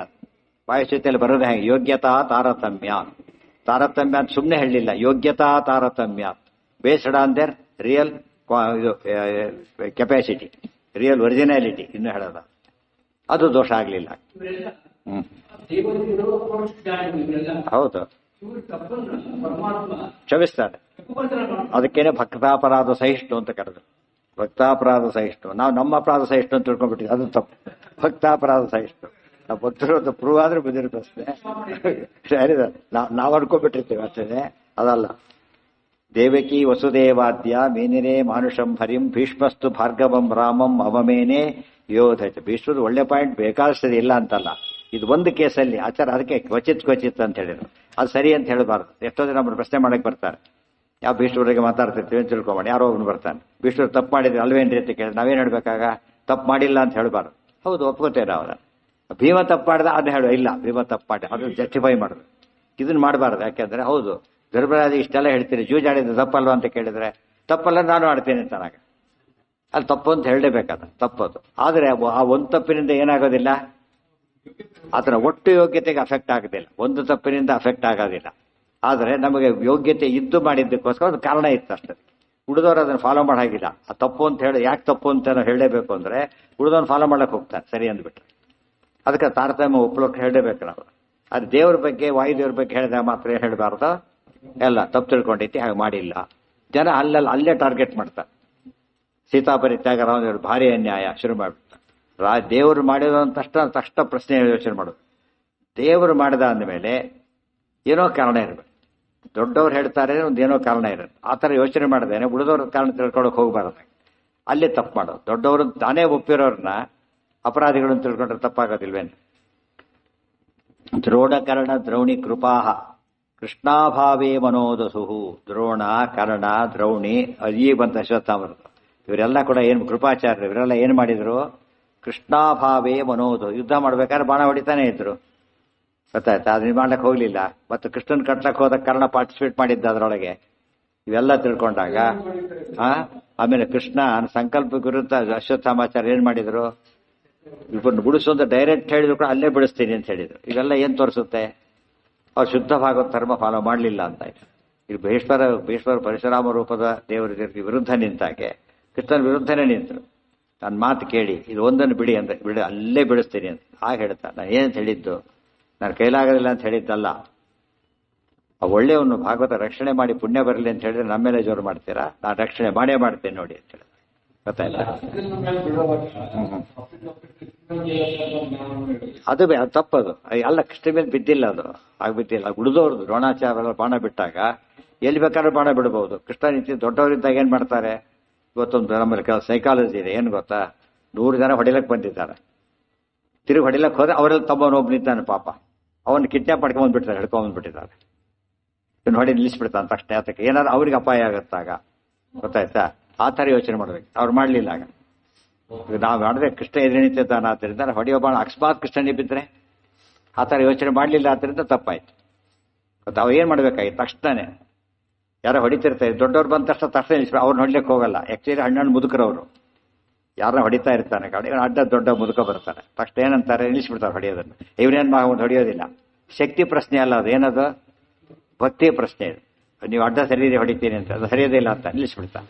ಕೃಷ್ಣ ಅಡ್ಡ ನಿಂತಾಗ ಈಗ ಪಾಂಡವರ ಕಡೆ ನಿಂತಿದ್ದಾನೆ ಕೃಷ್ಣ ಅಂತ ಏನರ್ಥ, ತಾನು ಮುಂದೆ ನಿಂತಿದ್ದಾನೆ ಅಂದ್ರೆ ನಾನು ಹೊಡಿದೆ ಮುಂದೆ ಹೊಡೆಯೋಗಿಲ್ಲ ನೀವು ಅಂತ ಅರ್ಥ. ಹೊಡೆದು ಬಿಟ್ರು ಅವರು. ಅಲ್ಲಿ ಏನ್ ಮಾಡಿದಾಗಾಯ್ತಾಗ ಒಂದಷ್ಟು ದೋಷ ಆಯ್ತು. ಒಂದು ದೃಷ್ಟಿ ದೇವರು ಅದನ್ನು ಗುಣ ಮಾಡಿದ ಅಂಬೋದು ದೇವ್ರ ಕರುಣೆ. ಅದು ಅದನ್ನ ಯಾವುದೋ ಅವರಿಗೆ ಅಫೆಕ್ಟ್ ಆಗದಂತೆ ದೇವ್ರು ನೋಡ್ಕೋತಾನೆ. ಅದು ಭಕ್ತಾಪರಾಧ ಸಹಿಷ್ಣು ಅಂತ ಆಯ್ತಾಗ. ಎಲ್ಲಿದೆ, ಕೃಷ್ಣಾಭಾವೇ, ಕೃಷ್ಣನ ಅಭಾವದ ಬಗ್ಗೆ. ಕೃಷ್ಣ ಇಲ್ಲದಂತೆ ಮಾಡಬೇಕು, ಕೃಷ್ಣನ ಅಭಾವ ಮಾಡಬೇಕು. ಅರ್ಥ ಇಲ್ದಂತೆ ಇಲ್ದ ಮಾಡ್ತೇನೆ ಏನರ್ಥ, ಕೊಲ್ತೇನೆ ಅಂತ ಅರ್ಥ ಆಗ್ತದೆ. ತಪ್ಪದು. ಮನೋದಸುಹು, ಮನಸ್ಸನ್ನೇ ಮಾಡಿದ್ರು. ದೇವಾಹ, ಶಿವಷ್ಟು ಅವತಾರಗಳ ಬಗ್ಗೆ ಹೇಳಿದ್ರು. ಇನ್ನು ಮೂಲ ರೂಪದಲ್ಲಿ ಸರಿ ಇರ್ತಾರೆ ಅಂದ್ರೆ ಮೂಲ ರೂಪದಲ್ಲೂ ಸರಿ ಇರೋದಿಲ್ಲ. ದೇವಹ ಶಿವಾದ್ಯ ಅಪಿತು ವಿರೋಧಂ ಚಕ್ರೇರೇ ಕ್ವಚಿತ್. ಶಿವಾದಿ ದೇವತೆಗಳು ಕೂಡ ಏನ್ ಮಾಡಿದ್ದಾರೆ ಒಮ್ಮೊಮ್ಮೆ, ಅದು ಹಿಂದೆ ಬಂತೀಗ ರಾಮಾಯಣದಲ್ಲಿ ನಾನು ಯುದ್ಧಕ್ಕೆ ಬರ್ತೇನೆ ಮೂಲ ರೂಪದಲ್ಲೇ ಒಂದು ಅವತಾರ ಅಲ್ಲ, ಅದು ತಪ್ಪು ಮಾಡಿದಾರಲ್ಲ. ಅದೇ ಅಂತ ಪ್ರಸಂಗ ಬಂದಿದೆ. ಆದ್ದರಿಂದ ಇದು ಹಾಗೇನೆ. ಮೋದಿ ರೂಪ ನೋಡಿದ್ರು ಮೂಲ ರೂಪದಲ್ಲೇನೆ, ಯಾರೋ ಹೆಂಗಸು ಅಂತಾನೆ ತಿಳ್ಕೊಂಡ್ಬಿಟ್ರು. ಆಮೇಲೆ ಗೊತ್ತಾಯ್ತು ತಪ್ಪು ಅಂತೇಳಿ. ಇವೆಲ್ಲ ಮೂಲ ರೂಪದಲ್ಲಿ ಮಾಡಿದ ತಪ್ಪುಗಳು ಇವೆಲ್ಲ ಕೂಡ. ನಾರಾಯಣ ರೂಪ ನಾರಾಯಣ, ಅವ್ರ ಅವತಾರ ರೂಪಕ್ಕೂ ವ್ಯತ್ಯಾಸ ಇಲ್ಲ. ಆದ್ರೆ ಮೂಲ ರೂಪ ನಾರಾಯಣ ಅಂತಾನೆ ಹೇಳಬೇಕು. ಅದು ಏಕೋ ಪರಮಾತ್ಮನೇ ಸತತ ಮೇಕರೂಪಿಣಿ ಅಂದ್ರೆ ಆಸೀತುದಾರ ಗುಣವಾರಿಸಿರಪ್ರಮೇಯ ನಾರಾಯಣ, ಅದು ಮೂಲ ರೂಪ. ದೇವಾ ಶಿವಾದ್ಯ ಅಪಿತು ವಿರೋಧಂ ಚಕ್ರಿರೇ ಕ್ವಚಿತ್. ಕ್ವಚಿತ್ ಅಂತ ಕ್ವಚಿತ್ ಕ್ವಚಿತ್ ಮಾಡಿದ್ರೆ ಕಡಿಮೆ ಮಾಡಿದ್ರು, ಕ್ವಚಿತ್ ಅಂತ ಒಂದಿಟ್ರಿ. ಈಗ ಅರ್ಥ ಏನಂದ್ರೆ ಮೂಲ ರೂಪದಲ್ಲಿ ಅವತಾರ ರೂಪಕ್ಕಿಂತ ಕಡಿಮೆ ಮಾಡಿದ್ದಾರೆ, ತಪ್ಪು ಅಂತ ಅರ್ಥ. ಋಷಿಮಾನುಷ ಗಂಧರ್ವಾ ವರ್ತವ್ಯ ಕಿಮತಃ ಪರೇ ಜನ್ಮ ಜನ್ಮಾಂತರಾಜ್ಞಾನಾತ್ ಅವಜಾನಂತಿ ಯತ್ ಸದಾ. ಅಂತೂ ಇವರೆಲ್ಲ ಸರಿ ಇದ್ದಾರೆ. ಪಾಪ ಋಷಿಮುನಿಗಳೇ ವಾಸಿ ಭಾರಿ ಗ್ರೇಟ್ ಅಂದ್ರೆ ಅವ್ರ ಬಗ್ಗೆ ಹಾಗೆ ತಿಳ್ಕೊಳಕ್ ಹೋಗಬೇಡಿ. ಭಾರಿ ದೊಡ್ಡವ್ರ ಎಕ್ಸಾಂಪಲ್ ನಾವು ಕೊಟ್ಟಿರೋದು. ಈಗ ಅವ್ರು ಇನ್ನೂ ಕಡಿಮೆ, ಅವರು ದೇವ ಋಷಿ ಪಿತೃಪ ನರಹ ಐತಿ ಮುಕ್ತಾಸ್ತು ಪಂಚಧಾತರಿಂದ ಇನ್ನೂ ಜಾಸ್ತಿ ತಪ್ಪು ಮಾಡ್ತಾರೆ. ಕ್ವಚಿತ್ ಕ್ವಚಿತ್ ಅಲ್ಲ, ಇನ್ನೂ ಜಾಸ್ತಿ ಆಗ್ಬಿಡುತ್ತೆ. ಇನ್ನು 4-5 ಕ್ವಚಿತ್ ಸರಿಸ್ಕೋಬೇಕಾಗಿದೆ. ಋಷಿ ಮಾರುಷ ಗಂಧರ್ವಾಹ ವಕ್ತವ್ಯಾಹ ಕಿಮತ, ಅವ್ರ ಬಗ್ಗೆ ಹೇಳ್ಬೇಕಾ? ಹೇಳೋ ಕಾರಣನೇ ಇಲ್ಲ. ಯಾಕೆ? ಜನ್ಮ ಜನ್ಮಾಂತರ ಅಜ್ಞಾನ ಅವಜಾನಂತಿ ಯತ್ ಸದಾ. ಕ್ವಚಿತ್ ಅಲ್ಲ, ಸದಾ. ಅಪರಾಧ ಸಹಸ್ರಾಡಿ ಕ್ರಿಯತೆ ಅಹರ್ನಿಶಮ್ಮಯ. ದಿವಸಕ್ಕೆ 100 ಸಲ 1000 ಸಲ ತಪ್ಪಾಡ್ತಿರ್ತಾರೆ ಅಂದಮೇಲೆ ಅವ್ರ ಬಗ್ಗೆ ಹೇಳಕ್ ಕಾರಣ ಇಲ್ಲ. ಅವರಲ್ಲಿ ಏನು ಹುಡುಕು, ದೋಷ ಹುಡುಕ್ಲಕ್ಕೆ ಹೋಗ್ಬಾರ್ದು. ಏನು ಹುಡುಕ್ಬೇಕು? ಗುಣ ಹುಡುಕೋದು ಆಸೆ ಇರುತ್ತೆ. ಇವರು ಇರ್ತಾರೆ, ಎಲ್ಲಿ ಮಾರ್ಕ್ಸ್ ಇವರಿಗೆ? ಎಲ್ಲಾ ಕಡೆ ತಪ್ಪರ್ದಿದ್ದಾರೆ. ಏನೋ ಒಂದಾರ ಹಾಕಾಡೋ, ಸದ್ಯ ಹಾಕಾಡೋ ಅದು ಅವಕಾಶ. ಇಷ್ಟು ನಂಬರ್ ತಪ್ಪರ್ದಿದೆ ಮಾಡಕ್ ಬರೀ ಅಷ್ಟಾಮ ಹಾಕಿರ್ತಾರೆ. ಆ ತರ ಆಗುತ್ತೆ. ಆ ಸದಾ ತಪ್ಪು ಮಾಡ್ತಾರ. ಆದ್ದರಿಂದ ಗುಣ ಹುಡುಕ್ತಾನೆ ದೇವ್ರೆ. ದೊಡ್ಡವರಲ್ಲಿ ಯಾಕೆ ದೋಷ ಹುಡುಕ್ತಾರೆ ಅಂತಾರೆ, ಗುಣ ಜಾಸ್ತಿ ಇರುತ್ತೆ. ಸಣ್ಣವರಲ್ಲಿ ಯಾಕೆ ಗುಣ ಹುಡುಕ್ತಾರೆ? ಗುಣ ದೋಷ ಜಾಸ್ತಿ ಇರೋದ್ರಿಂದ ಅದು ಹುಡುಕ್ತಾ ಕೊಡ್ಬಾರ್ದು.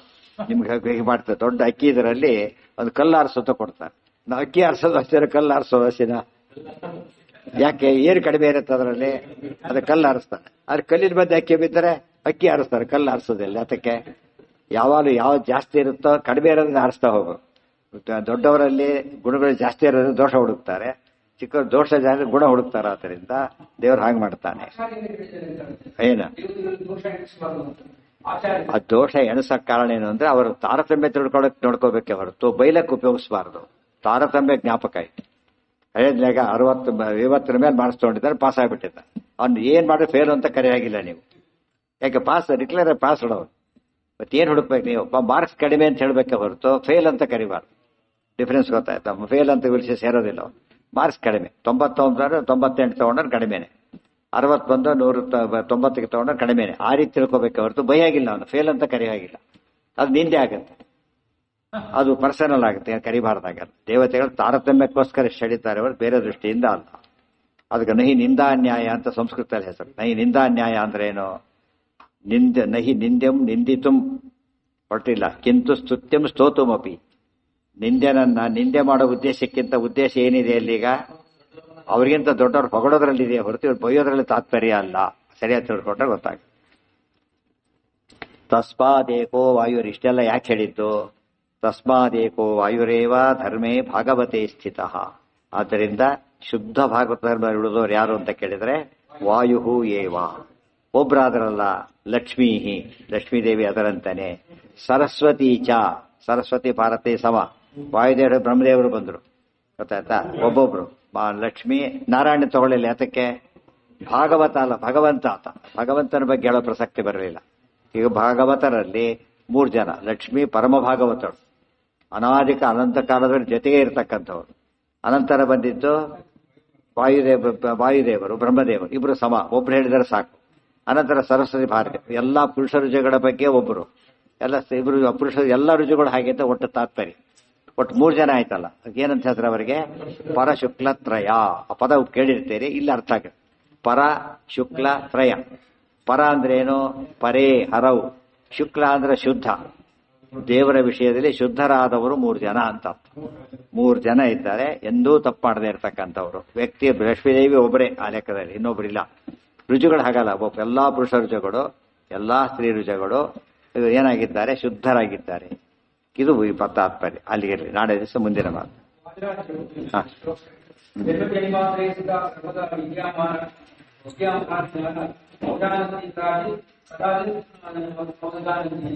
ಅಲ್ಲ ಅಲ್ಲ ಅಲ್ಲ, ಅವ್ರು ಹೇಳಿದ್ದೇನೆ. ಅದು ಇಲ್ಲಿ ಅವಜಾನಂತಿ ಅಂತ ಹೇಳಿದ್ರೆ ದುಷ್ಟರಂತೆ ಅವಜಾನಂತಿ ಅಲ್ಲ, ಗೊತ್ತಾಯ್ತಿಲ್ಲ. ದುಷ್ಟರ ಜ್ಞಾನ ಮಾಡೋದು ಉದ್ದೇಶ ಅವರಿಗೆ.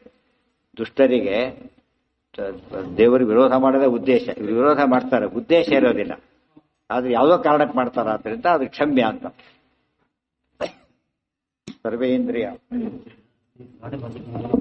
ಅದು ಮುಗಿಸ್ಬೇಕಾಗಿತ್ತು, ಆದ್ರಿಂದ ಆ ಘಟ್ಟ ಮುಗಿಬೇಕಿಲ್ಲ ನಿಂತೋಗ್ತಿತ್ತು.